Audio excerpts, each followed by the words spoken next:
afternoon, everyone. Request you all to be seated.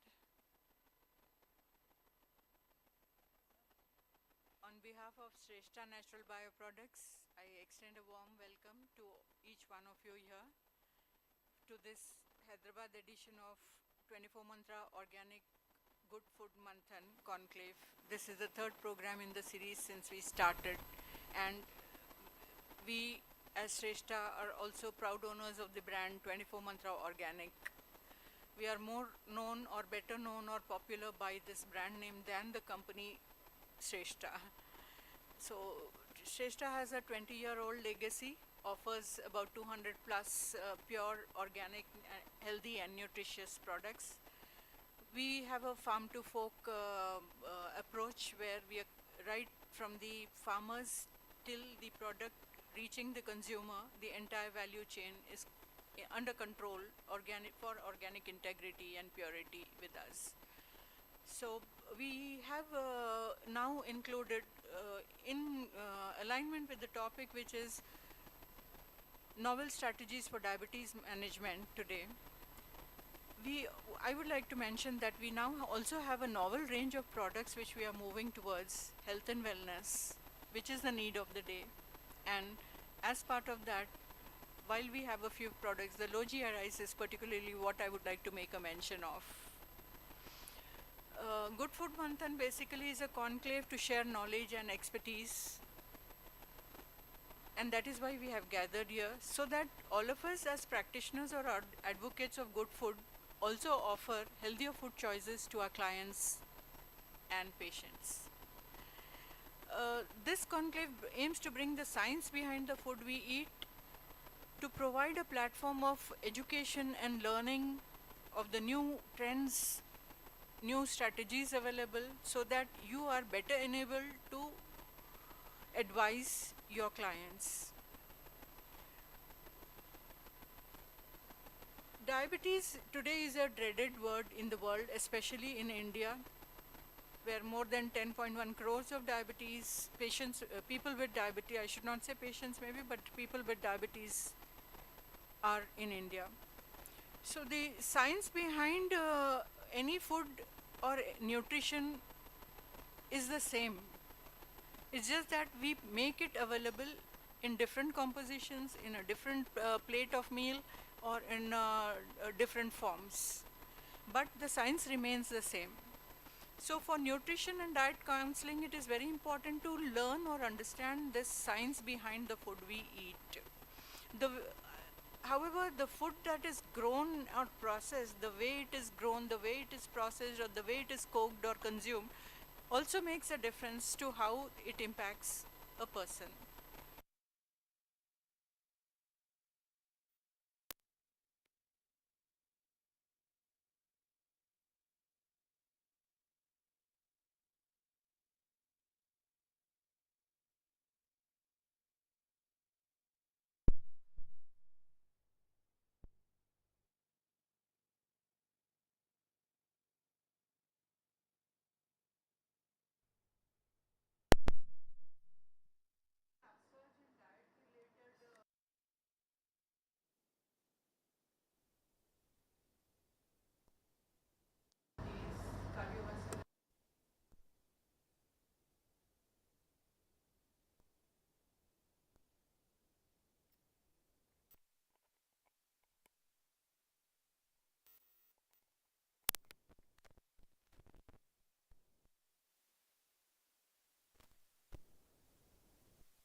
Lifestyles. We are looking towards combating these non-communicable diseases, particularly, apart from, yes, helping the patients who are suffering with other chronic diseases as well. Today we shall hear from our experts of the day about the novel strategies that are now being adopted, and I'm sure you will find it very useful and informative. And diabetes mellitus is what we are trying to fight against, most of us, so it surely is going to help you. I would like to just make a mention of the program that we have for have initially a demonstration of the CGM by Ms. Lopamudra Ghosh, who is the sales manager for Abbott. Dr. Lina management of juvenile diabetes from infancy to adolescence. And Dr. Smita Nalla will talk about novel drugs, types of insulin, and correlation to diet management, diet modification. We will also be having another demo of the insulin pump by Mr. Arif, who is from Medtronics, the area manager. We are awaiting him. He's actually out of state and is expected to land by now. So we are awaiting his presence. We also have Ms. Cheryl Salis, who will be talking about synchronization of meals with insulin therapy. Then for the day, we have Dr. Janaki Srinath, who is going to be our moderator, chairperson in all. And Dr. Janaki, I think almost all of you know her. However, she presently is associated with the College of Community Sciences, and earlier she has been a practitioner for 20 years or more maybe, and associated with Fernandez Hospital earlier for quite a while as HOD, and also she is a kind of an entrepreneur, has been and is probably working with committees to review guidelines, etc. The latest, if I am not wrong, is the NIN guidelines, which has been reviewed by her. We have come up, NIN has come up with new guidelines now. She has been a part of that review committee.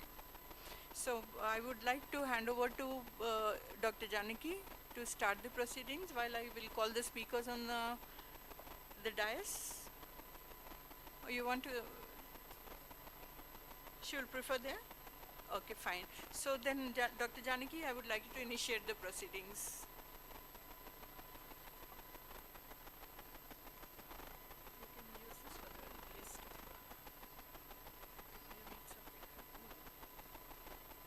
Yeah, thank you so much, and very good afternoon to one and all for showing interest and standing for the commitment to learn on a busy Saturday afternoon.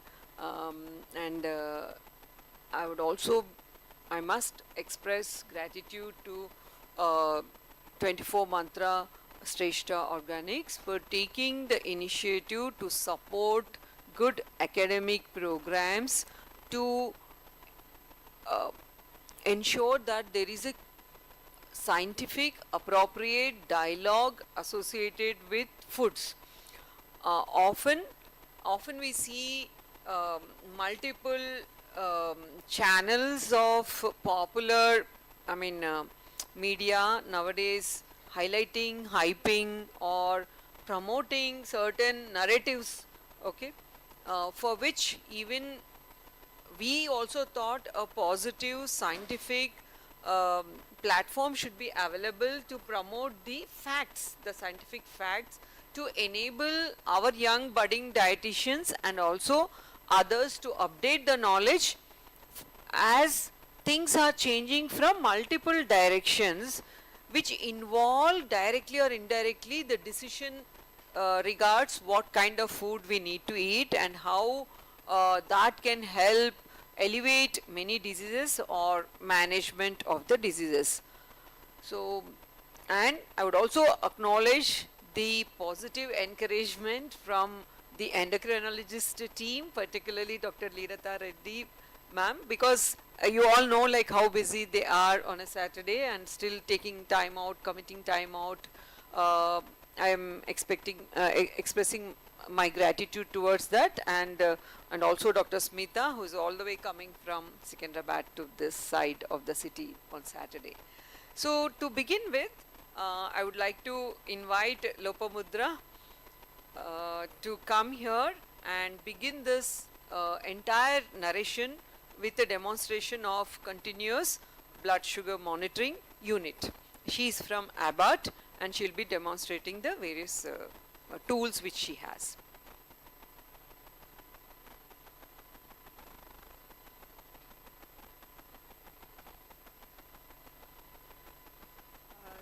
very warm good afternoon to all of you.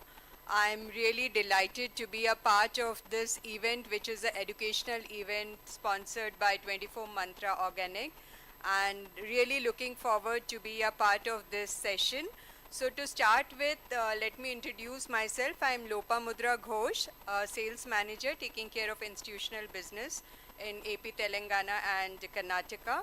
So today I'll be speaking on CGMS. Lot of people you would have heard about glucometers, like prick your finger and get the results of sugar. But has anybody learned or know anything about CGMS? What is the full form of CGMS? Anybody knows about it? Yes, correct. So what is the advantage of CGMS over SMBG? Any idea?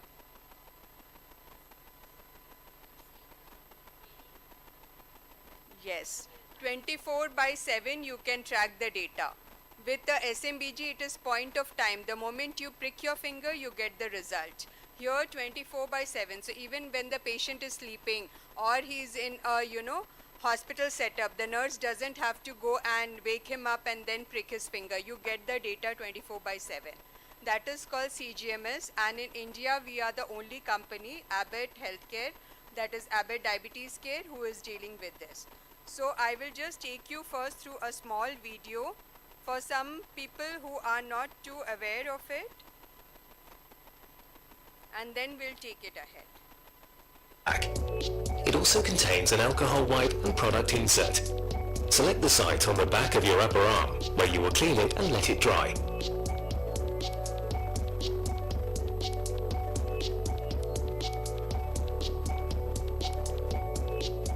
Peel the lid completely off of the sensor pack and unscrew the cap from the sensor applicator. Place the sensor applicator into the open sensor pack and line up the dark mark on the applicator with the mark on the pack. Then press down firmly on the sensor applicator until it comes to a stop. Lift the sensor applicator out of the sensor pack. Simply place the sensor applicator over the site you cleaned with the alcohol wipe. Push down firmly until the sensor is in place. So this is how we put the sensor. So more than that, I will take you through some of the fundamentals of CGMS. So you got a basic thing of what is CGMS. It's like a 1 rupee coin patch which we put it on the arms, and initially we used to do the scanning with a reader. But from October onwards we have our own app wherein you can do the scanning with your mobile. So reader is not required.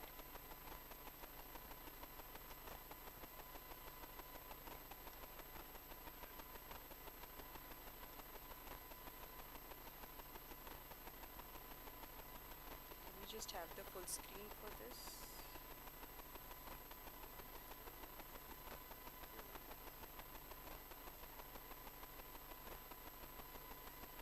Yeah, just can somebody come down? No, it is not opening here.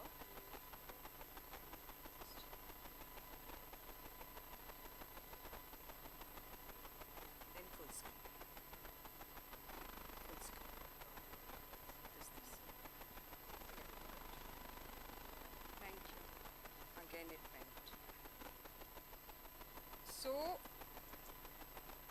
for CGMS now we have three things. One is called LibreView account. LibreView is for the doctors. So we have to create a unique account for the doctors. So once you create that, all the patient data the doctor can see sitting in his own clinic. Suppose his patient is based in Warangal. He is doing the scanning in Warangal. Patient sitting in his clinic in Hyderabad, he can track his data. So it is online on the time data management of a diabetic patient. What do we mean by Libre Link? This is an app which you can download from Android or iPhone, and you can do the scanning with your mobile. No need for a reader. So we have one extra device which has been taken out of the system. You can go on the go. Like unlike a glucometer where you have 10 people, you have to open the pack, you have to do, so people will ask you what is this. Here in the vicinity and in your own office, in your clinic, nobody will know that you have diabetes. You can just do it over, like your dress will be there, nobody will know, just put your phone over here and you can do. On the move, on the go. Real time data, you get it over here. And what is for the caregiver? Suppose you have type 1 diabetic patient, he is going to a school. He can be going hypoglycemic any point of time. So his patients or his relatives, parents, they can know their data. That is for the caregiver. That is called Libre Link Up app. One patient's data can be shared up to 20 relatives. So even if suppose a patient is in Patna, but his father is in Bombay, he can track his data. That father has to download the Libre Link Up app. So all the three parameters, the doctor, the patient and the caregiver can be connected to this Libre view. Yes, please. Yes. So there are two types. One, he can continue with the reader. If he is doing with the reader, real-time data will not come. But if he's a 14-15-year-old and only 8 hours once you have to do the scanning. So maybe with the permission of the school, if they keep the mobile on the go, suppose his sugar levels are very fluctuating and the doctor has advised that we need continuous glucose monitoring, but he is having a 8th standard or 10th standard board exam. So with the kind permission, if during school, they can keep the mobile and they can inform the doctor also. Doctor's care team also can know on the go that this type 1 patient is going hypoglycemic now. Reader is still there. Patient can buy the reader, but that is the additional cost. A sensor costs 5,250. A reader costs 5,774. So both together it used to cost around 11,000. So it was a little bit of a burden for the patients. Now only in 5,250 they can do the scanning. So this is the advantage. Even in the school, if he is playing, suddenly he is going hypoglycemic, the teacher had to inform his parents and all. Here the parents will get to know same real time. So they can inform the teachers to give them the food or sugar granules to save his life. So this is the advantage of Libre Link. So patients can use this Freestyle Libre Link app to easily manage glucose and share data with the doctors. What is Libre View? It is unique. Only once we have to create a code for one doctor. All India, one doctor will have only one unique code. So till that time the patient is following the same doctor, they can do data sharing. Suppose the patient is now going to another doctor, he can do stop sharing. So that privilege is there. So this Libre Link is for the patients. So I told you about this Libre View. This one time the doctor, even the dietitians can have their own Libre View account. So all your patients' data, it can be collated at one point. Suppose you're giving any lecture or any live demonstration, you can do that. I'll show you that also.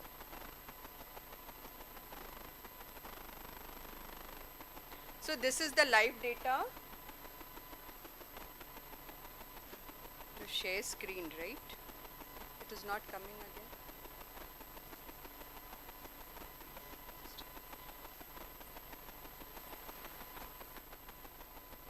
This one I have to show them live data.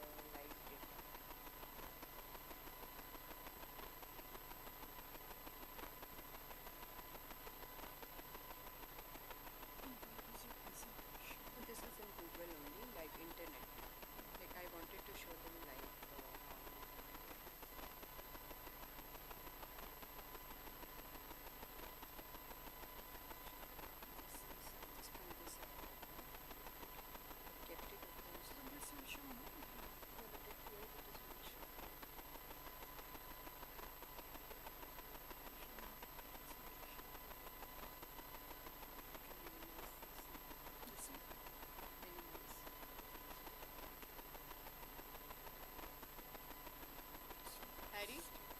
Harry, can you just do it?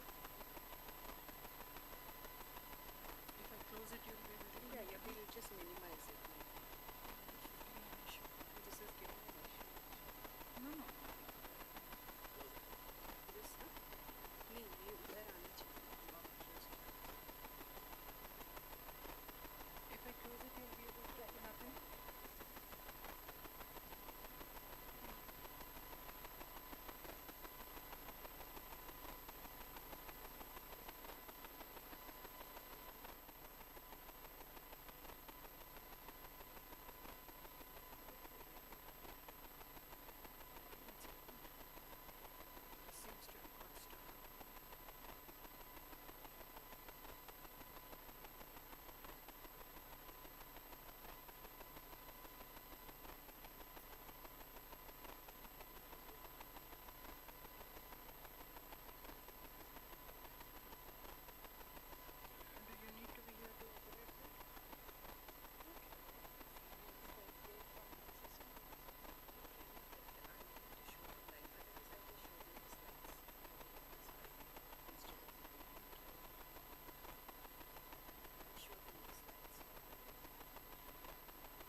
This is how the doctor will open his LibreView account. I am just showing from my demo account.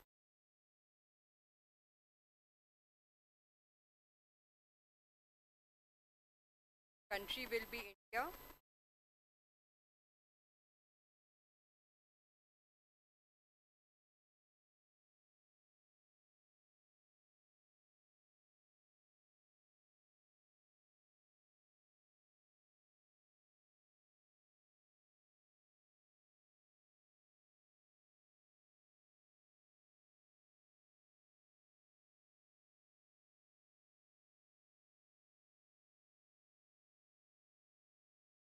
The doctor needs his email ID and password. So this is like password protected.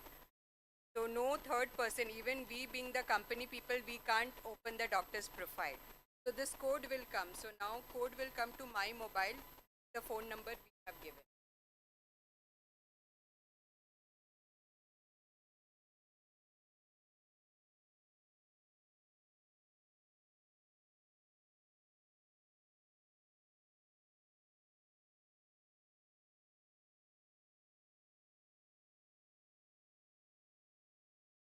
Suppose these are the 10 patients which you have connected. So like in a Facebook, you get a friend request. So that friend's name pops up on the top. Once the doctor clicks on that data, he can see all the, suppose the photographs. The friend has gone to Thailand, you can see all the photographs. Similarly here, the patient is doing some testing. Just click on the patient's data and you can take the glucose history. It's a 16 page. It's like a horoscope of the diabetic patient. Okay, you can visualize all the data. Suppose the doctor is in a hurry, so he can't see all the 16 pages. This is a one pager. It is called the glucose report. You can see, visualize like all the 14 days, whether the patient has done the testing, whether there are any hypos or hypoglycemia. Now time and range is a thing which all the doctors follow. So minimum 70% of the time a patient should be in range. The range can be decided by the doctor whether it is between 70 to 180. So this green line, 70% of the time a patient should have. So that means the medications and the diet, exercise are working properly. If it is like 40%, 30% something, then the medication needs to be changed or the diet modifications has to happen. So here, like we say that even hypoglycemic episodes are very dangerous for the patient. Most of the time nocturnal hypoglycemias happen in the night, which a glucometer can't trace it. So this is the only possible way even the doctor, the patient and the caregivers will know. So tomorrow morning when the patient gets up, he sees that very low, like 54, 64 has come. Immediately they can, consult the doctor, especially so true for gestational diabetes and type 1 diabetic patients. because they might be on insulin, and nocturnal hypoglycemia is a threat to the life of the patient. So this is very helpful for the patients, the doctors and their caregivers. This one pager is enough. It will tell you how much percentage of the time they have utilized the sensor, how much percentage of time they were in time in range, and what are the dosage modifications to be done. Apart from that, you will have all the monthly report, daily report. You just have to scroll and you will get all the data.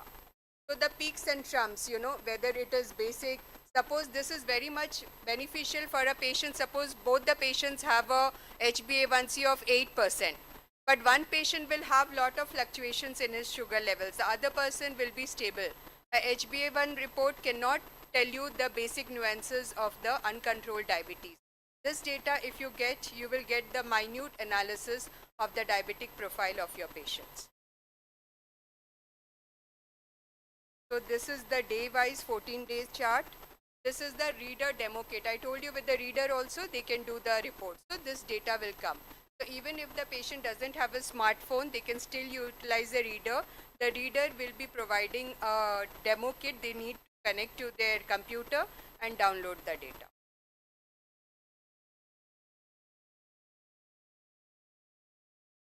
This is the glucose patterns. What is the mean? Whether it is less than 50% of the control or above, basis that diet and medications can be altered for the patient. Suppose the patient has put a sensor. One sensor will last for 14 days. This will last for 2 sensors will be there for 1 month.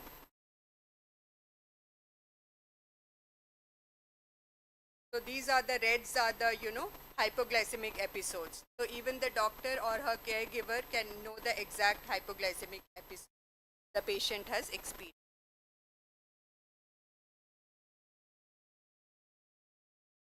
This is the mealtime pattern. So a dietitian for you all, this will be very helpful. Suppose there has been excursions in the sugar results, you will know exactly what he or she had during that time. Basis that diet modification can happen. So this mealtime pattern is very much useful for all the dietitians. They will, like, suppose you're coming to you after 1 month, you will this result, you will not know why the sugar is more or less. You can write the data also. Okay, I went to a wedding function. So that time maybe his calorie intake maybe 1500, 1600 calories. So that will give you the correct analysis. This is the weekly summary which you will be getting. This is the device details. So even if you put the sensor but the patient doesn't use it, that report also it will tell you. So like I told you, it's like a horoscope of the diabetic patient. They can't hide anything from you. Like if they are coming to you 1 week before, they will start eating less and all, or 3 days before. But this will catch the patient. He can't lie to you. And you are actually empowering your patient. See, if he's lying to you, in this power the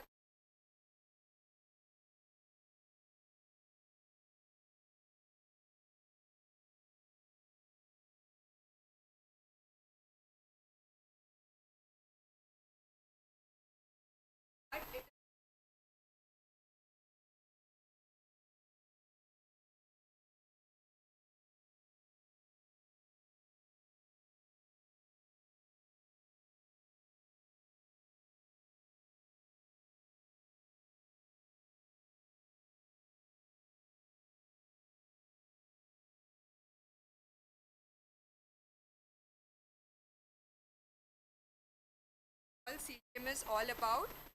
And you can write down my number in case any of you, I have given you a brief, literatures on CGMS. If anything else is required, please call me. My number, you can write it down, 939 4044 48. I will share all the data. I will help you.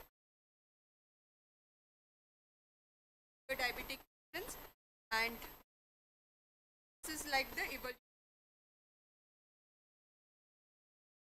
HbA1c and the limitations of HbA1c. Like I told some limitation. HbA1c, you have to just wait for 3 months. This is real time data. So this time in range was a very concept. So also I told you, a minimum 70% of the time the patient should be in range to get this data. This is the ambulatory glucose profile. Like in an ambulance you have, BP apparatus and all 24/7.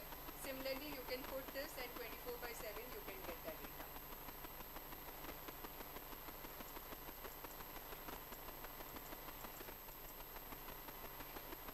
So HbA1c versus CGM, what I told you, this has been written. I can share the data also. I have your phone numbers. If anything you want, let me know. I will share all CGMS related data with you.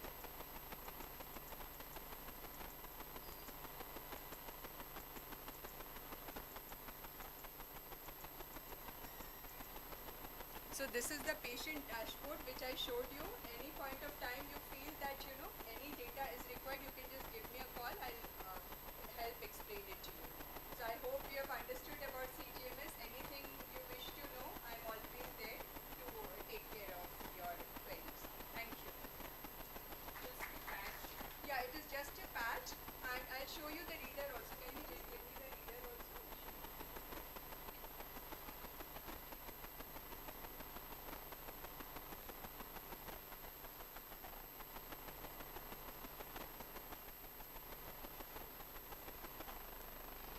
So this is called the reader. Previously, we didn't have our own company's app. So people used to have to sugar fit, bitter fry, and all. They were not family apps. Okay. We never used to tell the patients to go in for that because we don't take responsibility of the data. This is the reader. It is 3-in-1. You can do scanning of your reader. You have to just do like this scanning and the sugar results come. Right? You have to just bring it here to it and you get the result. Then you can do your glucometer testing also. Strips are also there of Abbott companies. You can use it. Then blood ketone. Suppose for ketone you have Okay. to go to a lab to do the Okay. testing. There you can just buy the strips. It is around 30 rupees and you can do it at home. So this is the 3-in-1. Or suppose if patient doesn't want to use it, then they can go in for it. So that is the option. There is option. Yes. Now with the mobile only. I can show you on the mobile also. You can download also. You can go to any apps. What's the difference in price? Price is the sensor cost is 5,250. Okay, the reader cost is 5,700. Yes, correct. Every 14 days. Yes, 2 weeks. So yeah. No. Mobile is only for the sensor, CGMS, continuous glucose monitoring. Okay. This is for 3-in-1. So suppose you can do alternate also. Suppose 1 month they are using CGMS. After that you see that he is, okay. Start using it as a glucometer. Again there is some insulin titrations or OHA modifications and all. Again you feel that he is skeptical, he is not, controlled. Again you ask him to put one sensor. So trial basis you can do it. And blood ketones, if suppose type 1 patients or somebody, or some highly uncontrolled, for them blood ketones also they can do the testing. They have to buy the Abbott company strips only, not the other companies. That is not compatible. If you buy Roche or One Touch, it will not work. This is specific to Abbott.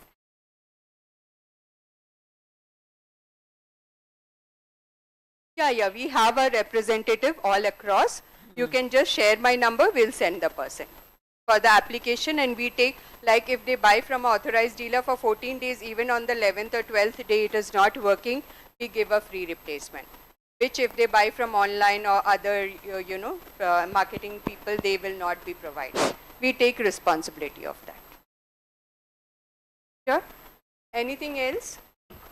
This is battery operated or? No, this is chargeable. Chargeable. Like mobile, we charge it once a week, once in 2 weeks, depending on the usage, you can charge it.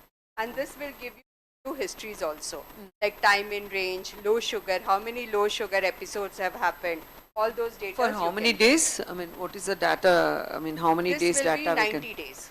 90 days. The data can be stored. But in mobile, it is cloud based, so you can have whatever you enough, want. enough storage of data. So we have also upgraded to now, cloud system. For, and especially for the doctors and dietitians, you will have all the patient's data at one go. On the go also, suppose some patient, you're going to the airport, some patient went hypoglycemic, on the go you can see that patient's data. So patient is also under control, and suppose the doctor feels I'm very busy, I can't do it, you can give the rights to your assistants. They can do it on your behalf. Okay. The mic. Yeah. And it shows that the patient is going hypoglycemic. Yes. Will there be an alert sent? See, the alerts are there in Libre 2 and Libre 3, which is there abroad. We are yet to launch that in India. Right.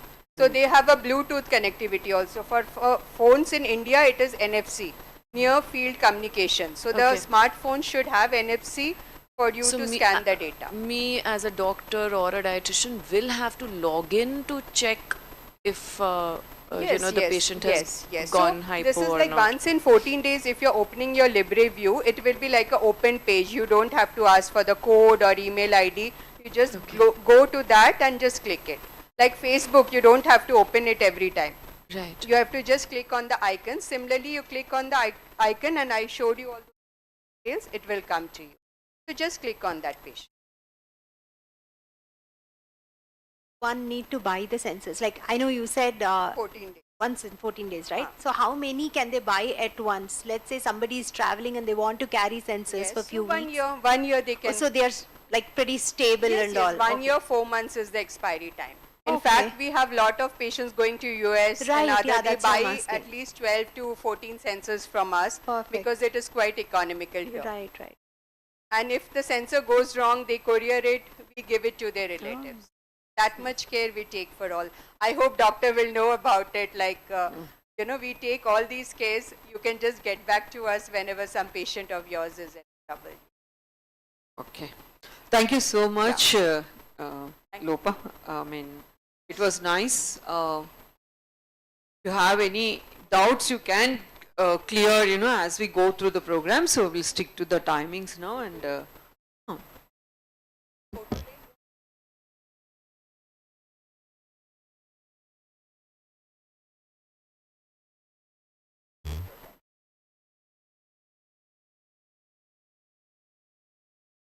All can get back to us. Not that only one time lifetime. Time you feel call us. Subscription from our better. Okay. So thank you so much. Thank you, Lopa. Thank you so much. So, yeah, I think, as we start, this is the technology, it is going to come shortly, and everybody, whoever might be diabetic in future or the current youngsters are already into using this. So, we need to, now synchronize our diet options and be aware of the technology and what are the choices we can suggest to them. It's up to the patient, based on their convenience and this one. They will choose. So now I think we'll move on to our first speaker today, and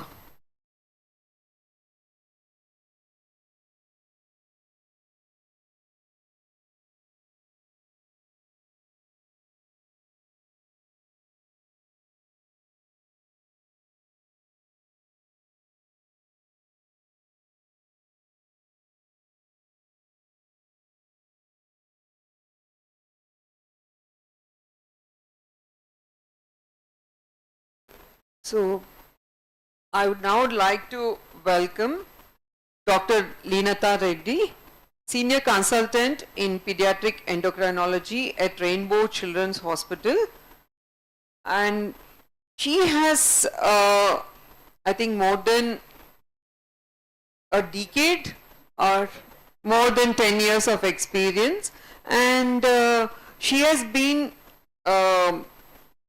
co-founder and co-organizer of multidisciplinary clinics for children with thalassemia and also juvenile diabetes for many years, and also she's co-organizer for pediatric diabetes for postgraduates and several diabetes education and learning programs and certified diabetes educator courses, and we all remember her association for previously conducting an exclusive session on carbohydrate counting, I think few years back.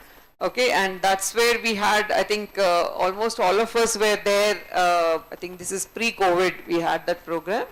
And it was nice, like many dietitians could pick up lot of aspects that day. Welcome, ma'am, and the floor is yours. I think we need to close this and open madam's, I think one of you can. No, it is her. Yeah.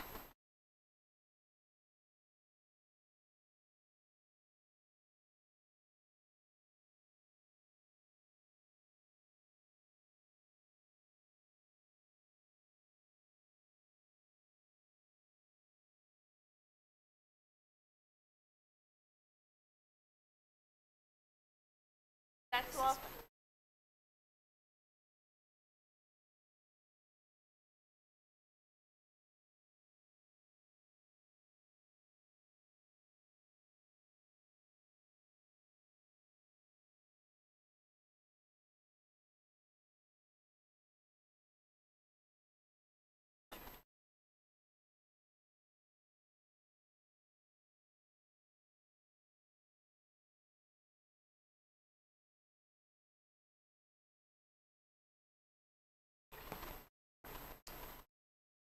Good afternoon, everyone. Everyone hear me? So, how many of you all actually see children? And what is the youngest age that you've seen? 1 year. 6 months. Okay. Distinct features of management. See, go through what I've actually decided to do is just to go through first the different types of diabetes that we can see in a pediatric population and understanding the pathophysiology of it and how we approach it. Then Cheryl will add in the diet part, and as a whole we'll be hopefully get a better understanding as to how we manage. So just a little introduction before we go is that the incidence of diabetes in children is on the rise. And though we are seeing a lot more children present with type 1 post-pandemic, the type 2 is what is of a concern for us because that is significantly on the rise. And there are studies which have actually shown that type 1 incidence is more or less the same, but the type 2 is rapidly rising because of the rapid increase in obesity in our children. So the types that we usually see in the pediatric age group is your type 1 diabetes, which is your insulin deficiency, and that is still the most common type of diabetes in children. Mic closer like this, oh God.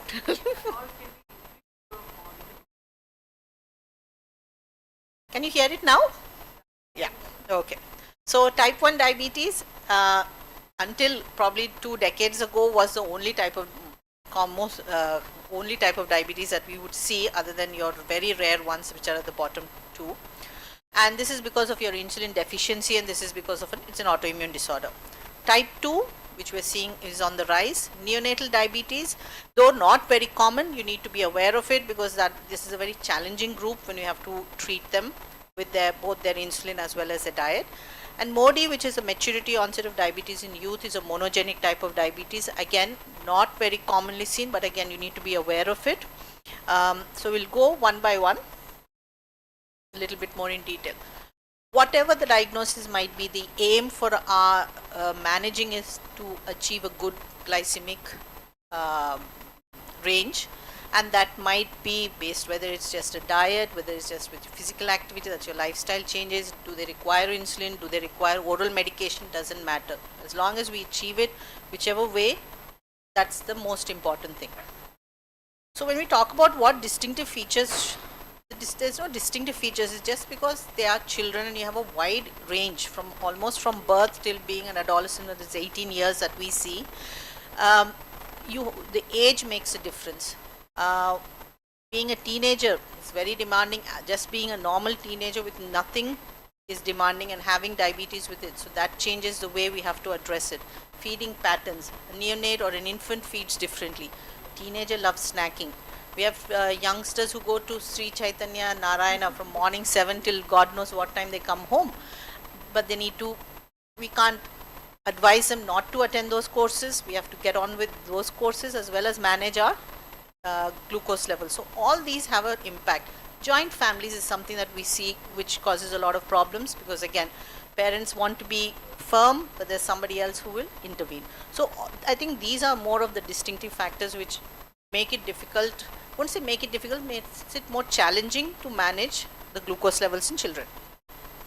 So when you go to type 1 diabetes, we all know it's an autoimmune disorder, and insulin production is reduced. Though it's not sudden, it gradually occurs over a span of a couple of months and eventually stops. Prior to that, we have what is called a honeymoon phase, and it's that time that a lot of parents get misled with the wonderful diets that are available, which might help in reversing type 1 diabetes. And that honeymoon phase is something that we tend to always tell our families, and I think it's something that even you should, because they do come initially to you people for a lot of diet advice, and that you have to mention about the honeymoon phase so that they don't get misled that suddenly everything is cured and we're off insulin. Most cases are antibody positive, but there is a good number of Asians who are antibody negative and still have type 1 diabetes. And treatment wise, insulin is your only option. There is no other way you're going to manage these children.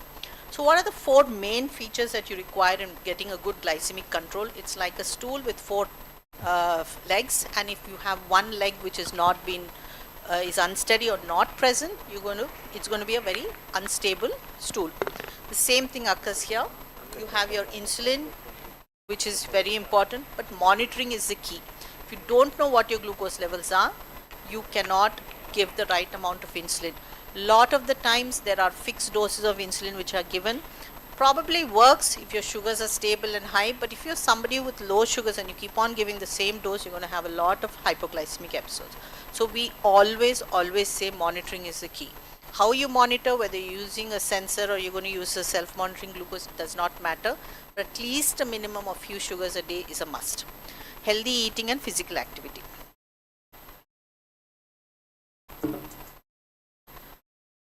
So when you look at this chart, it's mainly to understand the types of insulin available. We put a child on insulin, we adjust the meals according to the insulin, or sometimes we even adjust the type of insulin we use for the child's requirement, whether it is the type of meal they're eating or the time of the day they're eating. So in some children we would use what is called your regular insulin, which is a very long acting, but you need to give it a good half an hour to 45 minutes before you eat. But at school it might be tricky. So for some children we do give them 2 different types of insulin. So understanding what type of insulin they are on will allow you to also match your meals accordingly. So you have your main long acting insulins and you have your intermediate acting insulins. Your intermediate acting insulin, which is NPH, is not something that we're using very often in the pediatric age group. I wouldn't say it's not used at all, but most of us are going away from it. We would rather prefer your So you can use, we usually use your Glargine and Degludec, and with Gandhi Hospital giving free insulin at the moment, a lot of them are on Degludec. But I think Degludec, they've run out of Degludec, they're on Levemir now. So Levemir is a long acting but usually doesn't work for 24 hours. So they, we usually put them on twice daily. So because of the availability of this free insulin, a lot of them are on a very advanced or recently launched insulins now. So again, you need to be aware of how it works. Most of them work for up to 24 hours. Glargine works, U300 and Degludec will work up to more than 24 hours. But if not, your most common one, which is Glargine, Lantus cost has come down. So a lot of children are on Glargine. Works between 20 to 24 hours. So your short acting insulin, you have your regular and your rapid acting insulin, and knowing how early you can give it before a meal helps. So if you're taking regular insulin and you give it at the same time that you're going to eat, then it's not going to match with the food digestion and the rise in your glucose level. So again, reinforcing the same information over and over again is what is required for this family. So we all need to speak very similar language when we talk to them, especially about the crucial part of your insulin and the way it works. Now, it's very popular with insulin regimes. A lot of them, parents come up to us and ask that we want only 1 injection or 2 injections in a day, and we are all like 4 to 5 injections. And there's information about that even from decades ago, and this will just show you. So, in between 1922 to 35, when the first insulin was actually found out in 1922, it was just regular insulin, and they used to give it 4 times a day before main 3 meals and at 1 o'clock. And that's how it was for that almost 13-14 years. And then a lot of advancement, a lot of changes, and they came up with the new intermediate acting insulins, and they started using that, mixing things together. So it was like 1 injection a day or 2 injections a day. So what happened with that? What they did was they looked at the data, and this is a 1960 study, which shows that the individuals who were on the multiple daily injections, that's 4 times a day, the risk of developing retinopathy was only 9% compared to the ones who were only on twice a day injection. This is a long ago study, but just tells us even from then we know that you require regular insulin. So currently we do not recommend anything other than a basal bolus regime or continuous subcutaneous insulin infusion. There is no alternative for that. However difficult the family might find it, we will sit down with the family, we will work things out with them. If required, speak to school. Sometimes we even advise parents to, especially the young ones, to put them in schools which are close by, so you can manage the initial part.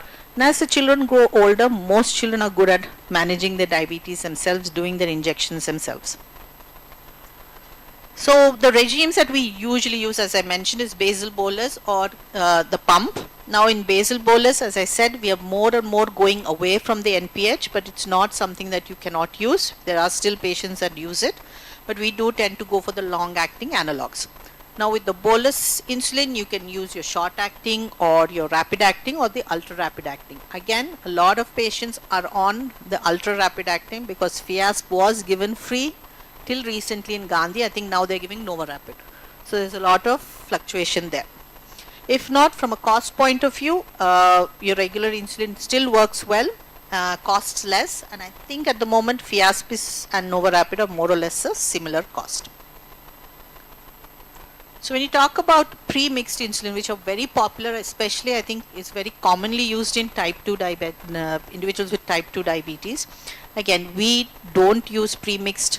There are probably a few patients who have been on pre-mixed more than a decade ago and are still continuing on it, but probably in the last at least 8 years, we've actually not been prescribing pre-mixed completely. So the reason we don't like pre-mixed is because there is no flexibility, and when you have a child you require flexibility. You cannot expect them to eat the same food all the time, the same portions all the time, and this prevents them to adjust their doses. So it's very important that you, even if a family comes up to you and asks, because that's what they always ask is, can we reduce it down to twice? I think we should uniformly tell them that for a pediatric age group, pre-mixed is something that we would avoid. So when we are talking about how do we manage the insulin regime, is we're trying to mimic what naturally happens in our body, the pancreas producing insulin constantly throughout the day and then giving extra whenever you're eating. So we are trying to mimic this. Now when you look at this graph or this chart, the purple line is your basal dose and the yellow lines are your boluses, and the yellow bullet lines are optional insulin. So we always recommend 3 boluses. That's a minimum. That's breakfast, lunch and dinner. There's no compromise there, along with your basal. Now the optional ones, I think the mid-morning optional one is not something that we usually recommend because it means more injections for the child in school, but it is something that a lot of them from North India tend to do because of their school timings. Their school timings are different. So they come home at 2 o'clock, so they come home and have lunch. So for them, they usually have a mid-morning bolus. For us in our schools, they go in the morning, lunch is at 12:30, so we cannot afford another mid-morning bolus. So in that time, we usually give a low-carb snack, which Cheryl will tell us. Evening snack, when they come back from school, is a tricky time. All of them want to eat, which is fine. We give them some insulin, get their sugars checked, give them some insulin, and allow them to have. Now parents will constantly say, oh, they go out to play, the sugars are going to come down. Sugars are going to come down only if you have sufficient insulin on board. This insufficient insulin, it's actually going to increase your sugars. So you need to inform them that it's not just being active, that your glucose levels are going to be steady. Now the bedtime snack, again, I'm not very comfortable with bedtime snacks. With older children, if they're really fussed about it, they can, because you take a late night snack with insulin, go to sleep, you might have a hypoglycemic episode. So what we usually say is, after dinner, if you're hungry, go for something which is not going to spike your sugars. It could be some nuts or a bit of salad if you're really hungry. But in general, if we most of them have dinner at 8 o'clock, hoping that everybody's in bed by 11, they shouldn't be needing a late bedtime snack. Now if you use your regular acting insulin, then you know that it takes around half an hour to 45 minutes to start working and peaks in about 2 to 3 hours and then wears off in about 6 to 8 hours. You might not require it might cover your snack. Doesn't always, it probably covers your mid-morning snack and your bedtime snack, but from experience, evening snacks after school is very tricky, and sometimes you might have to give a little bolus there, and whether you give a regular bolus or would a rapid acting bolus be better? Ideally a rapid acting bolus, but again that means asking the family to buy another insulin, so you try and adjust it in that situation. So just a little about insulin dosing. I think you don't need to know much about it, but it varies between different age groups, and the thing to remember is when they're hitting puberty and going through puberty, the requirement can go up tremendously, almost double, 2 units per kilo per day. So that is very common because all adolescents will develop insulin resistance. That is just the norm, regardless of whether they have type 1 diabetes or not. So that itself will cause the increase the insulin requirement. So what is a correct dose? There is no correct dose. We all start off based on their weight, but the correct dose is allowing the child to have a good glycemic control, no low sugars, but also growing well and achieving whatever they want to. So a little leeway is allowed, provided you're able to tick box all of this. So how do we divide our boluses and basal? Again, based on the type of insulin you're using, your basal is usually between 30 to 50%, but usually 30 to 40%. Younger children tend to require a little bit more basal than the older ones, and boluses again is between 50 to 70%. And you divide that, and then again you adjust it according to their glucose levels, according to what their carbs are in each meal and what they're planning to do in the next few hours post their meal. So we also have something called carbohydrate to insulin sensitivity factor, and is also insulin to carb ratio. Now your insulin sensitivity factor, we calculate it and give the family that information that if you're going to eat, if you're going to, the insulin sensitivity factor is more to find out how much 1 unit of insulin will reduce your glucose levels, so that the family can do correction boluses as required. Now the insulin to carb ratio will tell you how much of insulin is needed for this many grams of carbs, which is again a formula which I think Cheryl will go through. So here your insulin correction sensitivity factor is usually, most of us write it down in our patients' folders that this is what their insulin sensitivity factor is for at least for that short 2 to 3 months duration before they see us the next time. So as already mentioned before, time in target and how do we monitor and all of that. So self-monitoring of blood glucose levels, CGM, are the ones that we tend to use. Now when we talk about self-monitoring blood glucose levels, the recommendation is up to between 6 to 8 glucose levels per day, which ideally should happen, but it's not always practical for a lot of our patients because of the cost point of view. So in those scenarios, we say at least 3 glucose levels at least before their meal, so at least we can adjust the doses of the insulin, and sometimes 2 hours post meal to check whether the dose is appropriate or not. Now if you're using the CGM, then you will be able to get the time in targets. And at the moment, we prefer to get time in target information plus HbA1c, because we know if you get a time in target of 70%, we know your HbA1c is going to be around 7%, and the long-term data tells us that if your HbA1c is less than 8, your risk of complications comes down. So targeting that range of keeping your glucose levels between 80 to 180, 70% of the time will achieve a HbA1c of 7%.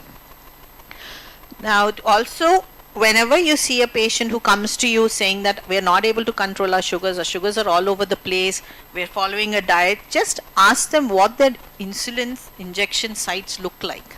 Sometimes you can find huge lumps, and it's again it depends on the amount of time the physician has and whether they actually check it. So if you have an opportunity, just ask them where their injection sites are and whether there are any lumps in those areas, because your insulin is not going to work. So these are the different sites that you can use. Just a way of using your insulin, probably not very important for you people, but I think the injection sites definitely is something you can talk to the family about.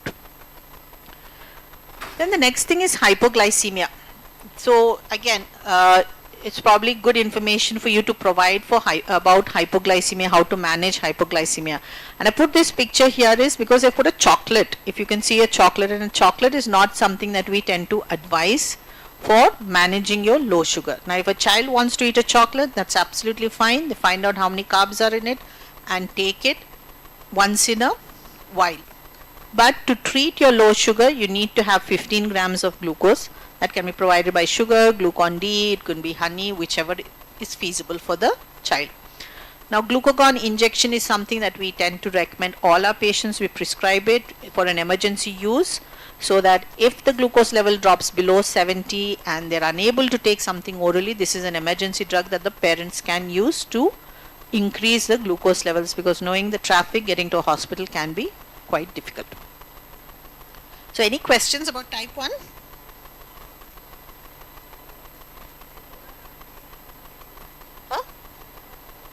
Injection, we get the vial. We get the vial and the powder one, and we ask them to buy the 1 ml syringe and they mix it and they use it. You're not getting the hypo kit.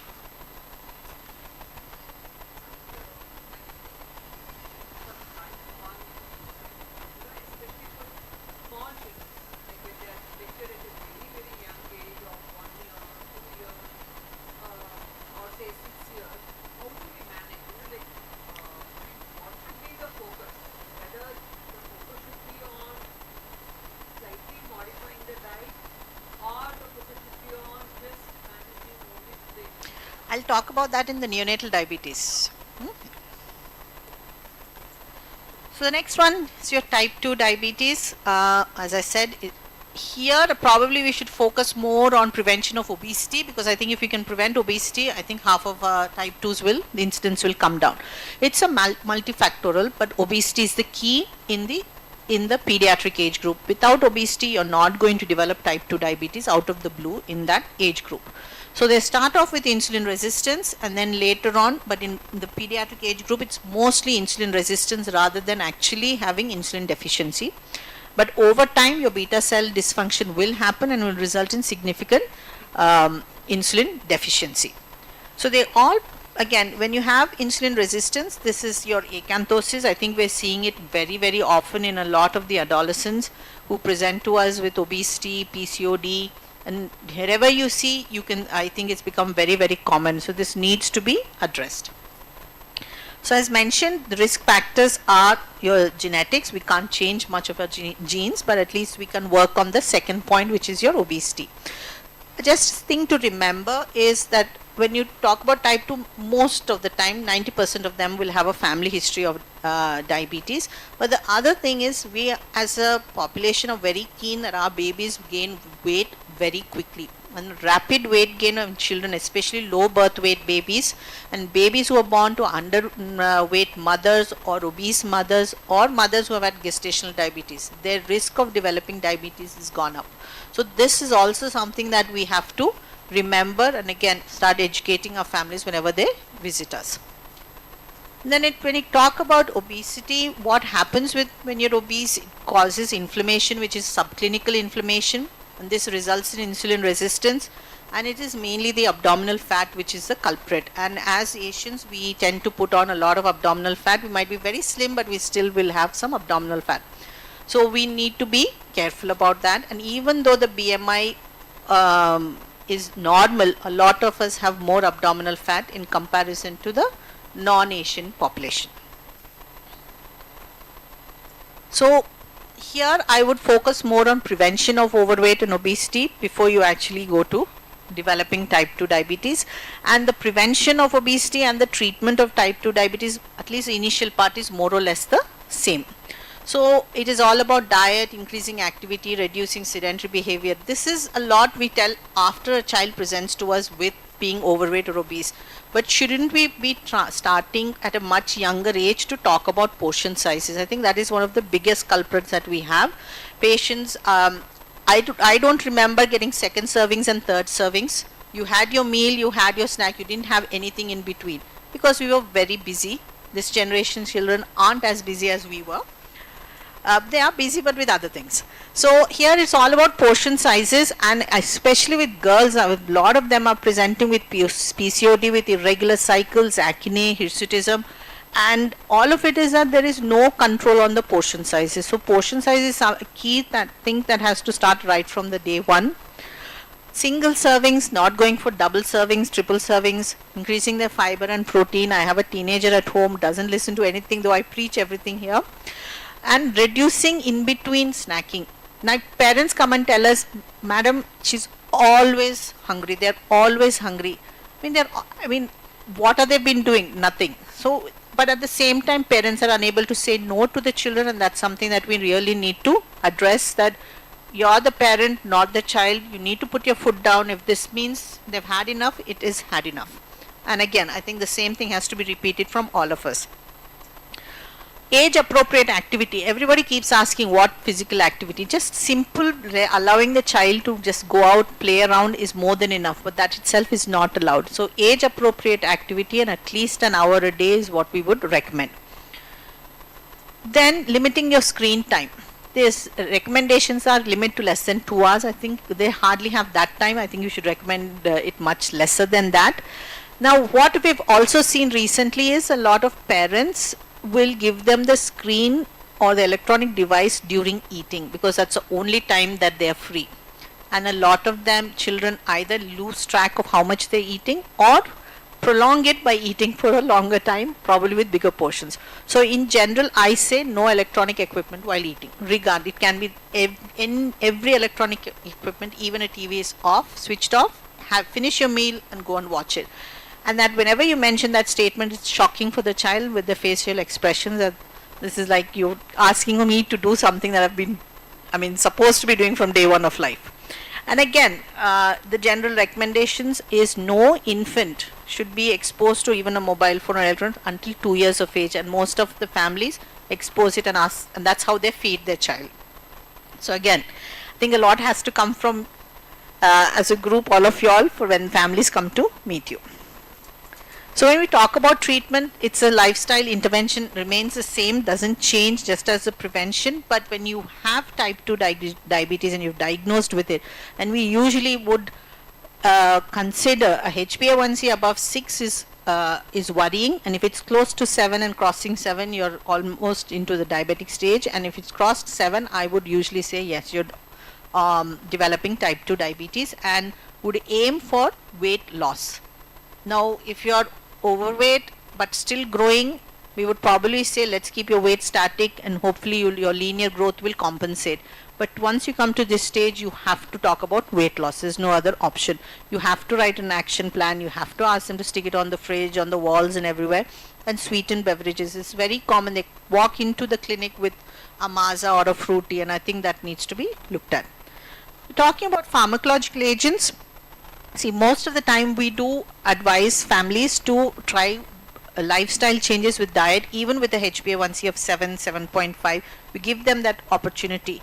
And if they really work at it, most of them can bring their HbA1cs down. But if that fails, then you have to talk about the next, that is your pharmacological agents. and that would be metformin and insulin. Now metformin is FDA approved, so we use it for all children. You can use it comfortably for children above 10. There are other drugs which are not licensed but are used, but metformin is what we commonly use. Now if their HbA1c is already above 9 or they're having significant symptoms of diabetes, then we would consider starting them on insulin. So neonatal diabetes, rare, but these are the children who are very challenging because of the way because they're so small, they don't express what they want, and we cannot identify low sugars in them. So it's a genetic disorder. The effect here is not the insulin action, it is the way insulin is produced or secreted. The problem is there.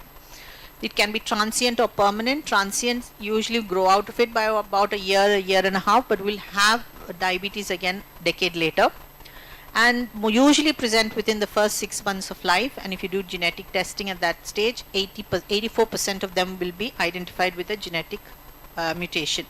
6 to 12 months also we would still want to do a genetic study, because we do pick up around 50% of them with a mutation. So what are the challenges here when you're talking about it is your feeding. These are all either breastfed or formula fed. They feed once every 2 to 3 hours. You don't know how much they're going to feed. They might feed, they might not feed, they might be sick. So how do we manage that? Then you will start complementary feeds from 6 months. How do we add that into the management of it? Then you have your insulin and your oral hypoglycemic agents. So when we're talking about insulin in this age group, even up to a toddler age, your first thing is background insulin. You give them background insulin and allow them to feed as normally as we don't give any restriction to the way the meals are being taken. The type of complementary foods as the age progresses might be a bit more restricted, but we do not say you cannot do this or that. They're allowed to feed the baby as and when the baby wants to be fed. So we give them background insulin, that is your glargine or detamere or NPH. NPH used to be used very often before, but because of the peak, the risk of hypoglycemia is there, so we tend to avoid using NPH. Detamere, I've had good experience with detamere, but because it has to bind with an albumin, it's not always very successful in this age group. Glargine, that is your Lantus, can be used and can sometimes be even given twice a day. So when you give this background insulin and you're feeding the baby, you're aiming for glucose levels between 150 to 200. We are not expecting them to be normal less than 150 because of the risk of hypoglycemias. Now once your glucose levels are crossing 200s or they're hitting 250s, then you've got to think about, I need to bring that glucose level down. Then you can add a rapid acting. Now that might be once a day, might be once in 3 days, based on your glucose levels, especially when they're only on milk feeds. Once they're onto the solids at different times, you might require insulin with each meal. So that is when you will add your rapid acting or ultra rapid acting. In this scenario, probably we wouldn't want to consider your regular insulin because it works for a long duration of time and you don't know what the baby is going to do in the next 3 to 4 hours. So this would be a better option. In this, unfortunately for us, we don't have, it's very difficult to get a half unit pen, but ideally this is a place where a half unit would work better. Humalog is the only one which does, but those pens are out of stock, are almost very hard. It's very difficult to get it, but you can sometimes ask the company person, they might be able to give it to us. So I think that answers your question. Yeah. Any questions here? Now we do consider oral hypoglycemic agents in neonatal diabetes based on the mutation. There are 1 or 2 mutations, SUR1 activating mutation. This is one where you can consider using oral hypoglycemic agent. This can help because this helps with the insulin secretion. It's not that they're not producing insulin, they have enough insulin, but it just doesn't get released. So glibenclamide is the one that we use. Now to get your mutation result will take you weeks, and most of the time neonatal diabetes presentation is in a very sick scenario. They present with DKA, so they're all started on insulin. Now, if you're planning, if this mutation comes back, then we do switch to oral and we start doing that and gradually reduce their insulin, and the feeding and all continues as normal. Any questions on this before I go to the last part? So, MODY is, again, it's another monogenic type of diabetes. It's maturity onset of diabetes in youth. This occurs in individuals who are thin built, and there are almost 14 different genes which have been identified, and it's an autosomal dominant in inheritance.